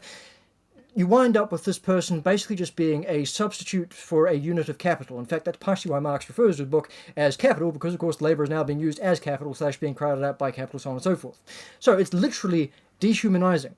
What this leads to, of course, is because there's this immense change in the economic base of the society in question, is it does lead to a change in superstructure, precisely because industrialization, thanks to sort of the cotton boom taking off, the Industrial Revolution, leads to massive population dislocation. You have people relocating from sort of the small villages where they and their ancestors had lived, and going to work in these dark satanic mills, which have worsening the quality of life in a number of senses, because they're working 16-hour days, often dying in the machinery, all these things like that. But the community that previously been connected to and an organic part of it has become fundamentally dislocated. All those folkways they used to have, those folk customs, have also become dislocated. They're too tired to actually engage in half the stuff anyway, where they wind up having moved halfway across the country. And it just keeps on going from there. It just keeps piling up. Through the 1800s, new stuff happens that leads to further additions to that. And you also wind up, unfortunately, with, some, I suppose you might call them attempted reform movements, which can wind up doing more harm than good in some of these particular spheres. One example of this is, which is useful to sort of talk about, the British Dominion of India. Now, one reason why a lot of people out there in the Hindu sphere start looking very sideways when we talk about various words like Aryan and Indo-European is because they think they've been down this road before with people who look a bit like us talking about sort of notions of Aryan races and things, and that we're basically just trying to retread some of that colonial meta-narrative from the 1800s. And to be fair, there are some idiots out there who do exactly that. But the of course, not my narrative at all. But in terms of one of the guys who was quite instrumental in British imperial policy in India in the late 1800s, there's a guy called Lord Macaulay, was doing this big thing trying to artificially distinguish between the Hindu religion which he could see in India and the classical religion which he claimed to sort of, to love. Like, he wrote the Lays of Ancient Rome, great poetry. People often know that famous line, of, and how can man die better than facing fearful odds for the ashes of his fathers and his temples of his gods? It's a wonderful line. But in terms of his perception of actual, Roman and Greek religion, in order to say it was completely different from the Hindu sphere's living religion, he had to artificially sanitize it. He had to manufacture this completely false image of the Indo-European religion of the classical sphere so that it could be nothing like what he saw and was, wanted to be reviled by in India.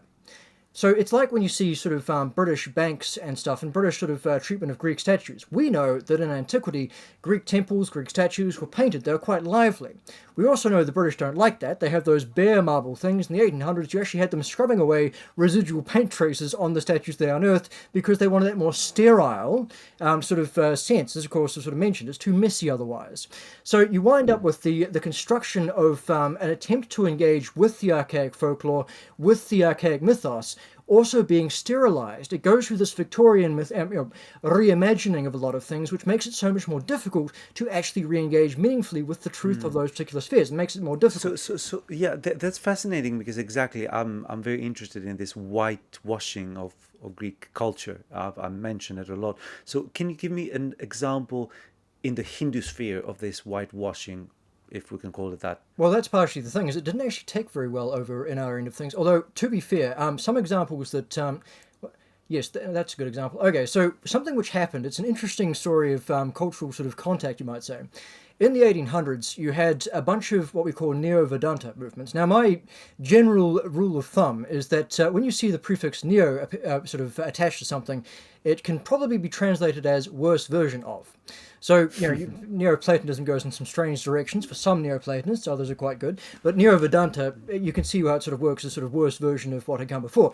Now, Arya Samaj annoys the hell out of me because they grew up in the 1800s. They were one of those, sort of Hindu reform movements that appear to have taken some inspiration in some regards from the Christian sphere that they, was quite prominent in India at the time as well. In terms of what they do, they wanted to sort of redefine, quite literally, a bunch of scriptural elements. So they go, oh yeah, the way that you guys have been reading these particular Vedic verses is obviously completely wrong. It must be some British conspiracy to make us look bad in front of the white people. Now, this is, I'm summarizing and paraphrasing, but that's basically it. So an example of this, which sort of shows up, is they don't believe that animal sacrifice was ever a thing in Hinduism. Now, we know for a fact this is completely and utterly wrong. We've got the archaeological materials, we've got the scriptural materials, we've got the comparative Indo-European theological materials. But they insist upon in a particular one particular now it's a second mandala hymnal. I can't remember the exact number, but one particular hymnal which has the liturgy for this, which is describing what's happening with the horse that's being sacrificed. They insist instead on translating it as, oh yes, it's about good digestion. It's about giving the guy who's carrying out the stuff good digestion. It's not about a horse being sort of sent off to heaven by having its throat slit or anything like that. That's one example of the whitewashing which can sort of take place. Another example, in the Rig Veda, I remember the burial rite for the god Agni, who is given a goat to eat, i.e. burn, so that he doesn't eat the body, just roasts it, prepares it for heaven. So there's another example of a hymnal reference to some kind of animal sacrifice. Yes. That is actually quite interesting. I have some thoughts on that, which I'll probably wind up writing an article upon. What happens? I want sort of things sparking off. Yes, Agni actually has two faces. It happens the sort of the devouring Kravya sort of face of things, which is carnivorous. There's the cognate Kravya, carnivorous, and of course the other one, which is more sort of acts in a psychopomp sort of role to actually take the deceased person up to heaven as a sort of a that's the. Well, as you say, you're propitiating the dark side so that the light side can, in fact, be do what it's supposed to do. But anyway, in terms of examples of this whitewashing thing, you also wind up with sort of an enforced Victorian prudishness, we might say, when it comes to other elements of scripture. Now, Rig Veda Mandala 10, hymnal 86. It's an interesting hymn for a number of reasons. I cite it for, it seems to come up every interview I do. The main reason why I cite it is because it talks about Indra, and it talks about a figure called Vrishakapi. Vrishakapi is the monkey-headed god, otherwise known in more contemporary Hinduism as Hanuman. Hanuman is a bunch of mythological elements we could spend quite some time on, but effectively we can say strong concordance with Indra and the Indo-European striker/thunderer deific. In terms of RV 86, now, sorry, X86 I should say, you mentioned Tom Rosell, Survive the Jive earlier. There was a Twitter thread back when he was still active on that particular platform about 2 years ago or thereabouts. And he quoted a modern translation of certain relevant verses of this particular hymnal. Now, what he meant by it was okay. So this is pretty, pretty lurid, pretty direct. And he said this was a healthy approach to sexuality because the Puvil translation, which I think was what he was quoting, effectively has something about the goddess in question is talking to her husband. So Indrani is talking to Indra, and she's saying that she is just the most well lubricated and the most vigorously counter thrusting.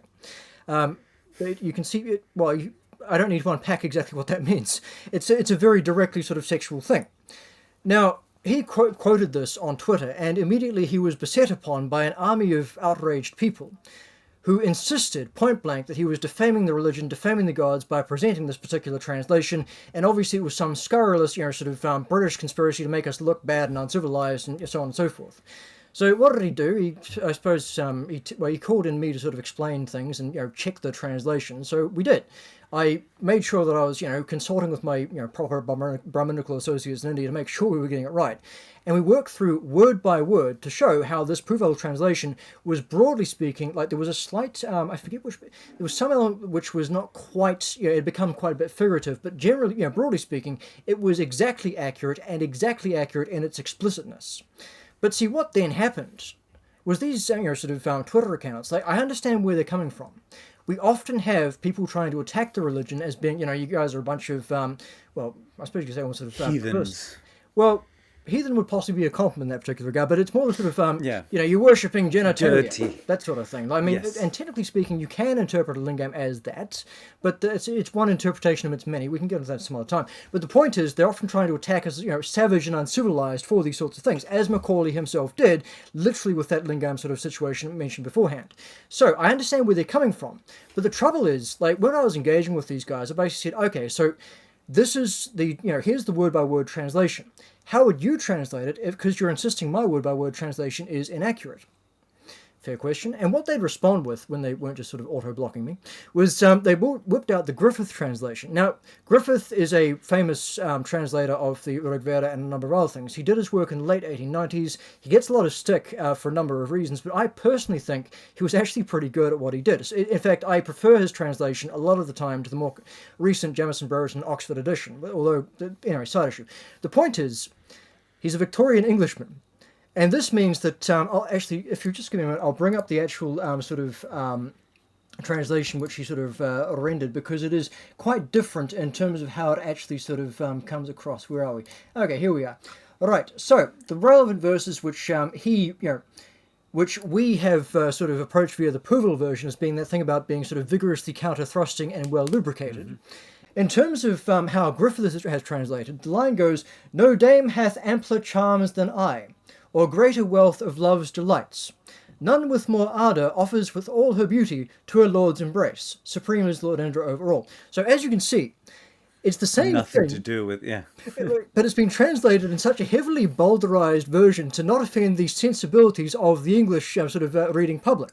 The trouble we have in the Hindu sphere is some of these guys out there haven't actually engaged with the the archaic sort of text, especially in the original language, because it's very difficult to do. And therefore they assume that the post-Victorian version that we've got is therefore the actual accurate thing, and people presenting the the proper, true, and accurate version are out to sort of to make things look stupid, look a figure of fun, rather than present it accurately. So that's an example of the whitewashing that's gone on in the Hindu sphere. But what I actually wanted to sort of mention in terms of these sorts of exercises of whitewashing, etc., was another side of what Macaulay did.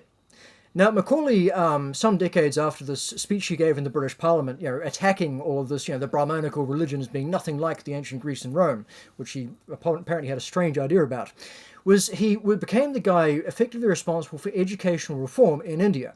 So Macaulayism is basically, I call it civilizational vandalism, because that's literally what it was. He went, okay, so these, the natives are restless, or restive, I should say, after the rebellion in 1857. They still think of themselves as a different people. They still think of themselves as, sort of being independent in that regard. We want to turn them into basically just browner Englishmen. So what he did to actually make that happen was he carried out a number of legal, attacks, if you will, against the traditional education vectors, the traditional cultural vectors, which took place, in traditional sort of Hindu society, and it's still been going strong, even despite the Mughals and other sort of stuff like that, into the 1800s. This attempted to strike at the heart of what it was to be Hindu and roll out literally Jane Austen in its place. This is literally why Jane Austen is taught in English literature, because that was the text the English went for, okay, how do we replace these traditional epics with something that will make them more English? So we've got Macaulay to blame for all of that. What I suspect has actually sort of somewhat happened.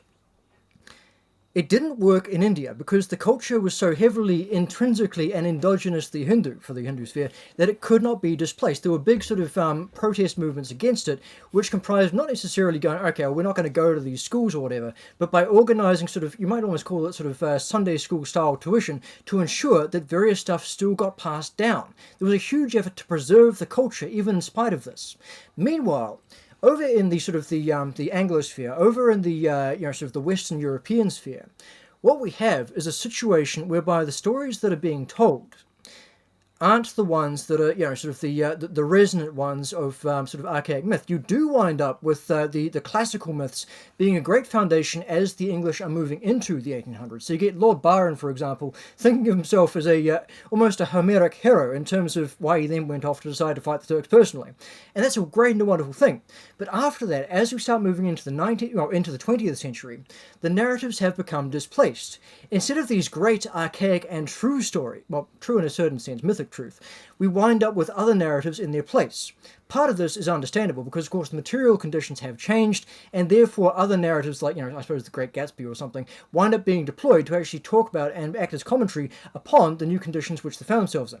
However, moving into the 20th and 21st centuries, what we now see is this big effort to displace, say, the classics from academia as one particular sort of example, because allegedly these stories aren't relevant to modern audiences. You find the same thing uttered by every high school student in an English class, and I must put my hand up and say that unfortunately I was one of them once. I recognized, I actually went back in my late 20s on my high school English teacher's last day to apologize to him in person. I said, "Sir, you were completely correct and I was wrong. Shakespeare is relevant, but I digress." The point is, the idea that these archaic stories aren't relevant is being seeded deliberately to break our connection with them.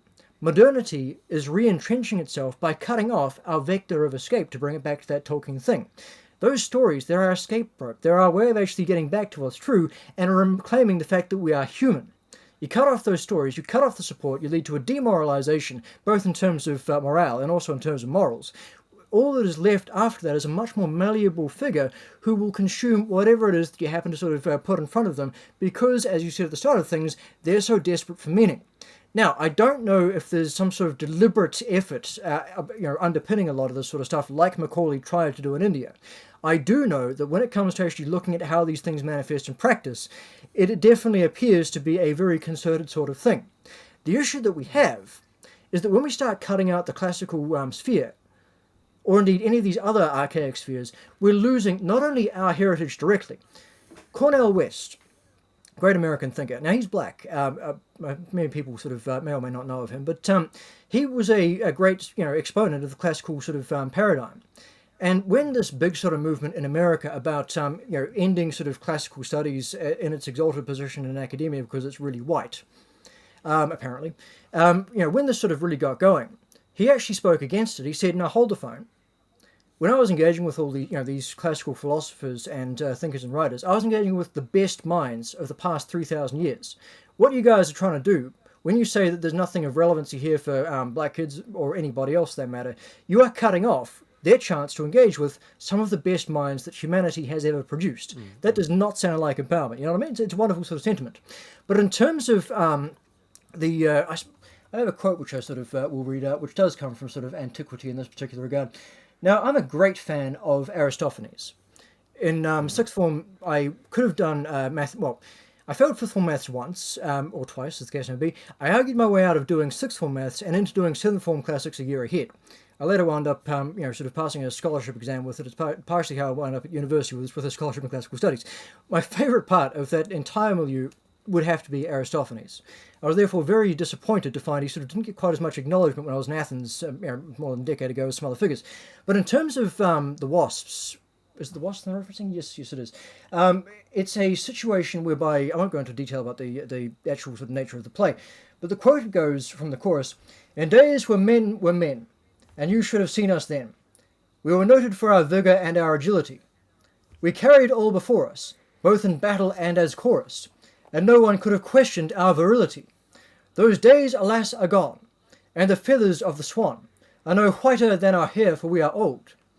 And yet, as you can see, feeble relics though we be, in spirit we're still manly, young and bold. Yes, we may be poor old crocs, but the whiteness of our locks does the city better credit, I would say, than the ringlets and the fashions, and the pederastic passions of the namby-pamby youngsters of today." It's a great quote. And in terms of what we're trying to actually get across here, that's effectively it. We've wound up with the perception that these archaic elements of heritage aren't ours, that they're so far removed from us, they may as well be, sort of alien people who just happen to look a bit like us and happen to sort of maybe share some of our names and things. This distancing has become a matter both of, sort of policy for some people for various reasons, but also a simple matter of consequence because we're so innovated by, modern life and those unnatural ways of living that we don't have the mental energy or ethos to engage with this more traditional sphere. It's one of those things that, sort of to briefly, one of those things I like about the Hindu sphere is that the supernal sphere is not just alive in the sense that you go to a temple, sort of 2 or 3 times a week. It's alive all around you. The people know the epics. The people will quote the epics. The people see resonances for themselves in these archaic texts. They will, sort of invoke things on a daily basis. They haven't got that situation whereby, to anything like the same extent, whereby it's an alien sphere that has become divorced from them. I suppose in terms of that Gnostic typology, which you talked about earlier with regard to Tolkien, this is the issue we have. In fact, this is why a Gnostic typology is fundamentally one that can go very haywire for us, precisely because it draws a hard border often, it's difficult to generalize about the Gnostic sphere, as I'm sure you know, but it often draws a hard border between the material world that we inhabit and the divine realm, the pleroma, the world of the spirit. The actual Indo-European approach to these sorts of things doesn't really seem to have quite such of a barrier like that. So that mind-spirit dualism, I suppose that's the Cartesian dualism, since you brought up Descartes earlier, is something that we do have to overcome. Because while you are absolutely correct that there is a degree, well, not just degree of distinction, a distinction between the sort of the spirit and sort of the vehicle for the spirit, the world around us which this vehicle traverses is one which has divinity to it, which is, you need to know how to see it. Now, as an example, one of my favorite bits of the Iliad, it's in Book 5. It's where Diomedes is about to carry out his particular, very sort of epic series of deeds. The one in which he literally fights off several gods and lives to tell the tale, with capacious divine assistance, of course, from Varchdevi, that is to say, Athena. The way in which he's able to do this is Athena appears to, of course, her chosen, and she says, okay, right, I'm going to lift the veil of sort of the mists from your eyes so that you may see the world as it actually is. And of course, then we see these coruscating sort of beams of fire coming from his helmet, from his shield. It's almost like a third eye understanding, especially because he can see things as they actually are. And this includes being able to see those gods aforementioned on the battlefield around him. That is what we are trying to get back to. A sense whereby, even without Athena herself turning up to go, right, tweak, I'm going to sort of unlock things so that you can see things properly, we're able to see these things sort of around us even so. Vakam garjat lakshanam. Vakam, it's, or vacham I should say, is once again cognate with voice, vox, so on and so forth. So voice, garjat, effectively, garjana is from a term which means thunder. I forget what the cognates are, although I know crows and the sort of the blackbird, also my name, funnily enough, is a cognate with it. But it can also mean roaring, sort of indistinct speech, you might say. Elephant sort of bellowing and stuff. Lakshanam means bearing the imprintings of, bearing the markings, the characteristics of. Vacham garjat lakshanam, therefore, what it effectively means is thunder bearing the characteristics of divine speech. Or, phrased another way, indistinct speech, that rumbling noise, bearing the imprintings of that sort of supernal element. So when we hear thunder, the situation that we have is that people will hear it as a meteorological phenomenon. They'll go, okay, so there's a static discharge of electricity. They won't hear the laughter of the divine within it, and they've lost something fundamental, something human about that as a result. C.S. Lewis, and it turns up also in Pratchett, wonderful man, and both of them wonderful men. Actually, there's a bit, once again, from that novel Hogfather, which I've just sort of quoted previously, talking about handing over a sword to a child as an important lesson. Because that novel is about somebody trying to assassinate the fantasy setting in question's Santa Claus figure. And in so doing, disenchant the world. It's a wonderful metaphor.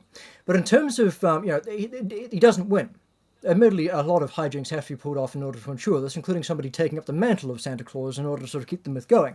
But in terms of him, that's in which novel is that? The novel is Hogfather. It's Hogfather. Basically not a satire, but a sort of an exploration, if you will, of Christmas and myth and a bunch of stuff like that. It's a wonderful novel.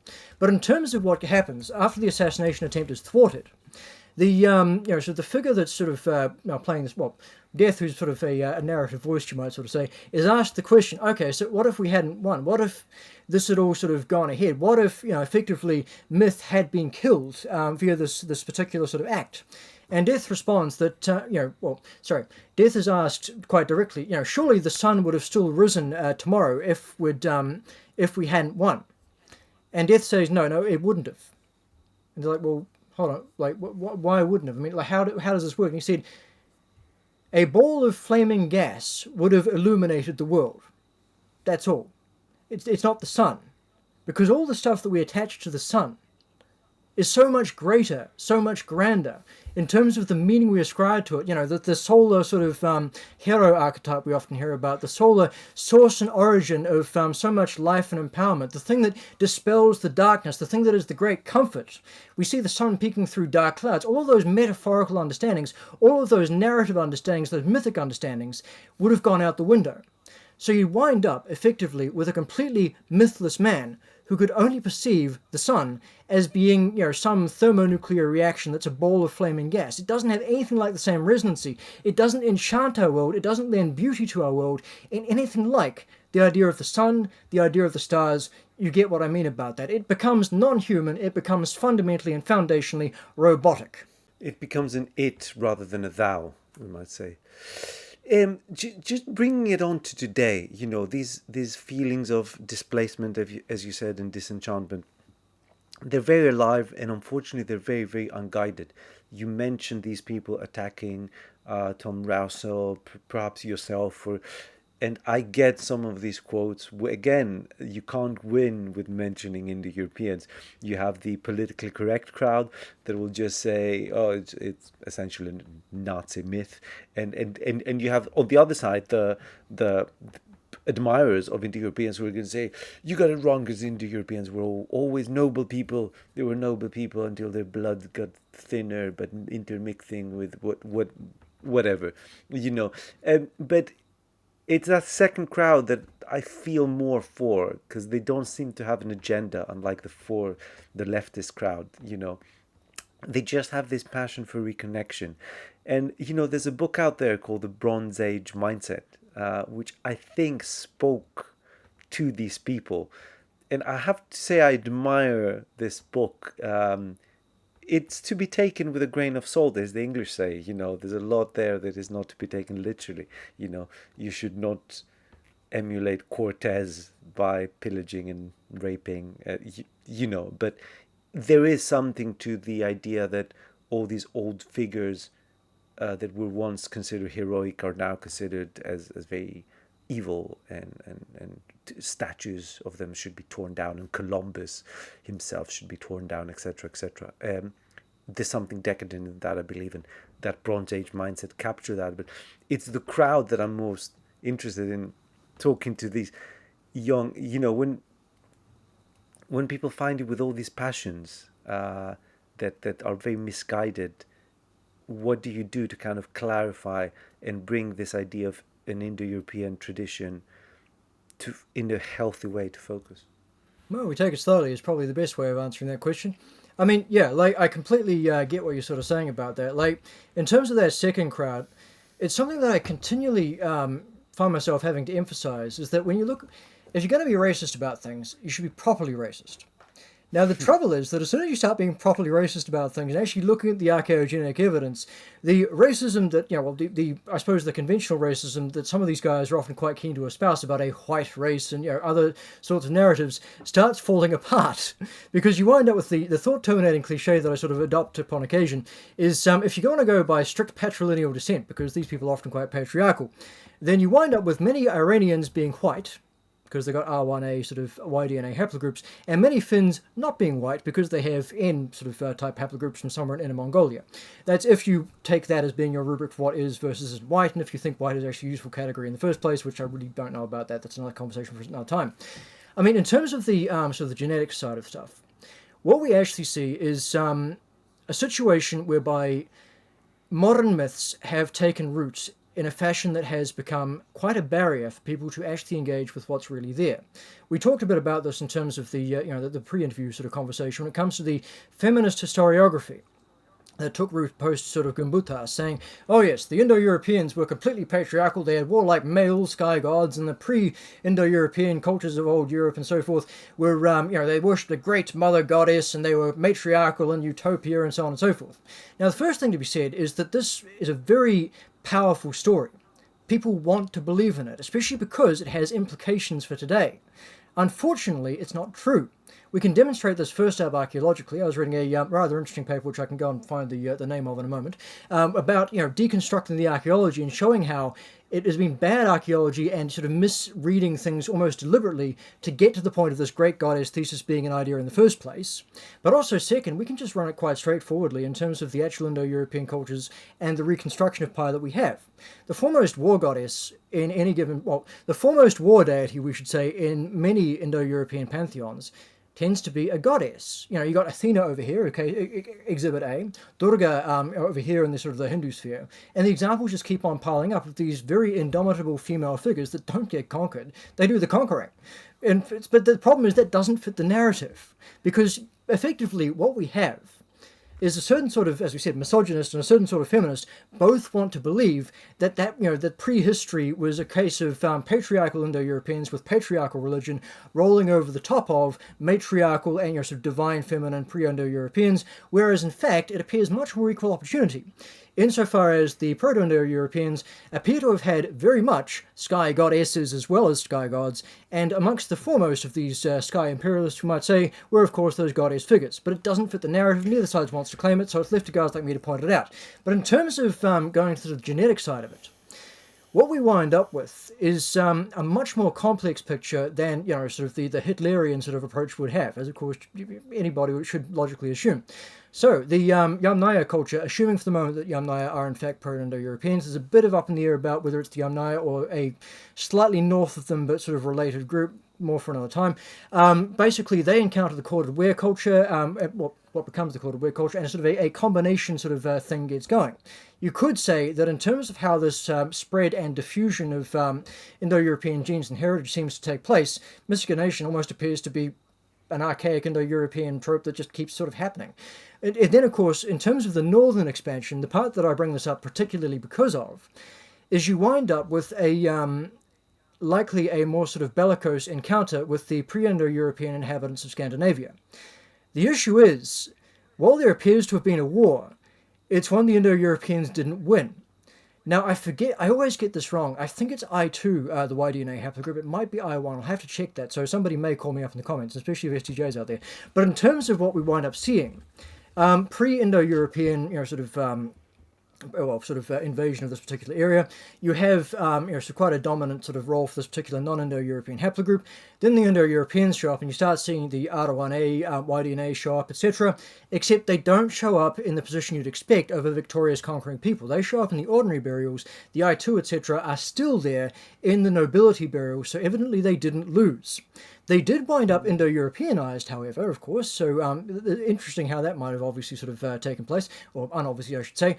But the reason why it makes such a point of this is because when you actually start looking at the situation of the Nordic Indo-European Bronze Age, you in fact find that people talking about Nordic Indo-Europeans as being some sort of pure Proto-Indo-European race does not work out at all, because you have such a significant quotient of the Y-DNA that is, as one particular element, there's other bits and pieces we can talk about, as being non-Indo-European, but it gets assimilated into the Indo-European sphere. So by the time that, forget how many thousand years later, but 2,000 years later or thereabouts, you wind up with the Germanic migrations into England.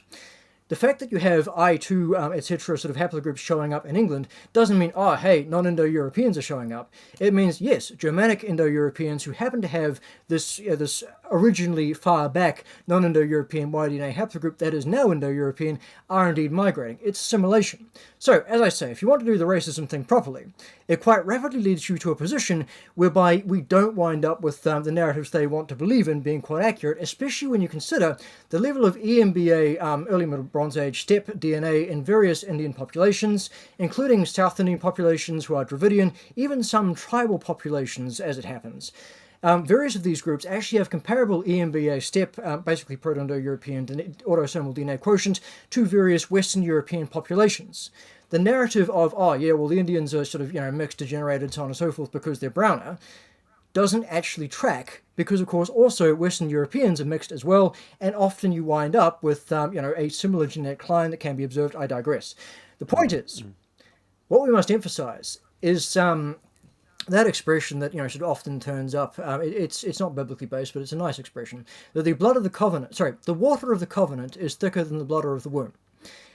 In this particular regard, who is more Indo-European, really? Those guys over there in the Hindu sphere, one of my associates is a Bharadvaja. He's a Brahmin from an ancient Rishi lineage. We literally use his ancestors' hymnals today. You can trace things back basically sort of 3,500, 4,000 years. It's an incredible ancestry.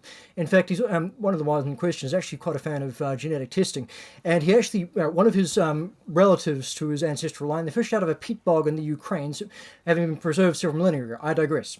The point is, those Brahmins over there, with, as we say, a reasonable EMBA sort of step genetic quotient, whatever, if that means something. But, okay, yep, sure, they're browner of complexion. but they're still immersed in their ancestral culture. They have an unbroken line of initiation running right back to the Rig Veda 4,000 years ago, likely even further back to the Ur-Yamat itself. Who's more Indo-European? Them, or some guy over in sort of America? I shouldn't pick on the Americans. There's some good Americans out there. Somewhere in the Western European sphere, who goes, yes, I am part of the Aryan nation. And because I have the sort of a lighter sort of complexion with the sort of hair and eyes, etc., that means I am more Aryan than these people who are literally Arya over here. And by the way, Christianity is an Aryan religion, not like Dravidian Hinduism. I say that particular last bit because a few days ago I literally ran into somebody trying to claim that, and it was a very, very peculiar engagement indeed. Now, in terms of, so the first thing we do is we set out the information, probably a lot more succinctly than I just did there. We deconstruct the worldview. We show how, on a scientific basis, various elements of it that are coming to us from a pseudoscientific sort of standpoint aren't that legitimate. We show how, in fact, there is this coterminity that can be explored on a scientific basis if that's what you view to be meaningful. Personally, I think that it's a sort of a misdirection to get too far into the archaeogenetics for obvious sorts of reasons. I view the heritage element as being much more in terms of the culture, the religion, the language, the stuff that makes us human, rather than necessarily just bearers of an X chromosome and a Y chromosome and stuff of that particular nature. So, in terms of that side of stuff, that's why we carry out the detailed theological analysis to show that actually all this stuff over here in the Hindu sphere that people are talking about as being degenerated, Dravidian, whatever, is not. It is in fact strongly concordant with stuff that we see over in the Western European sphere, and by the way, a lot of the stuff that is in the Dravidian sphere, so-called, is actually pretty, strongly resonant, congruent with it, etc., including often being much more conservative than some of the northern Hindu stuff, precisely because they didn't have the Muslim sort of hordes revealing through and suppressing a whole bunch of stuff, so therefore it gets continued on sort of down the line. So, we set out the facts. We slowly and we patiently engage with people both on that sort of SJW liberal side of things and also that more sort of other side of things, because frankly everybody from any end of the political spectrum can have the wrong end of the stick about this in all directions. Now, in terms of one article I wrote about a year ago that was talking about the position of women in archaic Indo-European culture and mythology, I got it in both ends. I had some guy sort of write and basically say he didn't care what sort of archaic myth said or scripture, etc. According to Evola or something, warfare had to be an exclusively masculine pursuit, so therefore I was a feminist step revisionist for pointing out here's the archaeological remains, which show completely differently, so on and so forth. Meanwhile, exactly the same article, I had somebody else claiming that I was a fascist who was glorifying warfare and all these other things which went along, so I got it on both ends. So in terms of that, I wrote a response which basically went, look guys, it isn't about being a feminist or about being an anti-feminist. Those are modern terms. What we're doing, if you could, I suppose, if you insist upon phrasing it in modern terms, we are being anti-feminist, which is to say a priori to feminism as a modern thing. In some areas, sure, it may sort of comport reasonably sort of strongly with some feminist constructions. In other areas, it almost certainly doesn't. But see, that's the thing. We don't allow ourselves to be defined by the narrow sort of political blinkered perspective stuff that people often have when they come to us trying to engage in this sphere. We make friends with everybody. And drawing into a close, I guess, where do we find you now to talk about your organization, your task, and what you're trying to achieve there? Yeah, the easiest way to sort of find us is probably on social media. I know it can often be referred to as a bit of a hellscape, but we try and make active good use of it. Re-enchant the world via re-enchanting even that most demonic of places. But in terms of that, you can find Arya Akasha, I'll spell that for the non-Sanskrit speakers in the audience, Arya space Akasha. So, two words, quite simple. On Facebook, quite easily. You can also find us on our website, which is aryaakasha.com. So once again, ARYAAKASHA.com. A reasonable sort of Google should bring it up pretty sort of promptly. Generally speaking, the articles, which are often quite sort of lengthy, wind up going up, both places, but people find it easier to read on the website. We also have a YouTube channel, which I've been occasionally doing stuff with, effectively trying to sort of explain things more, either more more succinctly, or more sort of just off the top of my head, because people seem to like the more conversational style of engagement, we might sort of say. So the YouTube channel is, of course, also called Arya Akasha, reasonably easy to sort of remember in that sort of sense. The name, as a brief tangent in that particular regard, brief tangent on it, Arya is often misunderstood. People talk about an Aryan race. This is not a thing. I mean, it kind of is when it comes to the Iranian sphere, but that's a degeneration of it. It became a material term, if you will. The actual original sense of Arya is it's somebody who knows the proper things and does the proper things for their community. They're somebody who is part of their community, the Arya community. So in terms of those rights, which were sort of aforementioned and active, I suppose you could call it EU-social sort of behaviour. This is also partially why language is quite intrinsic to it, because you need to be able to speak the language in order to participate in the community, participate in the rights, and therefore the people who can't speak the language, barbarians, who might sort of say, to reference both that Greek term and that Sanskrit term, barbaras, which means exactly what you think it does. Anyway, it derives from Proto-Indo-European her, which effectively means to sort of to put together, to join, and working with each other is, of course, sort of element of it, as, of course, is the the proper sort of custom, that Rita element, which is similarly derived. So, proper sort of noble conduct, if you will, the ecclesiastical sphere, all those sorts of things.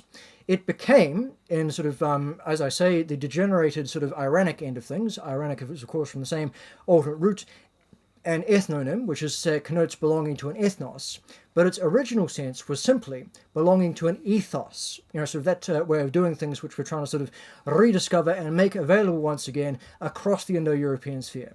The Akasha element, because of course Akasha is the fifth element, the sort of the astral, those sorts of sides of things, is because that Arya understanding, it's supernal.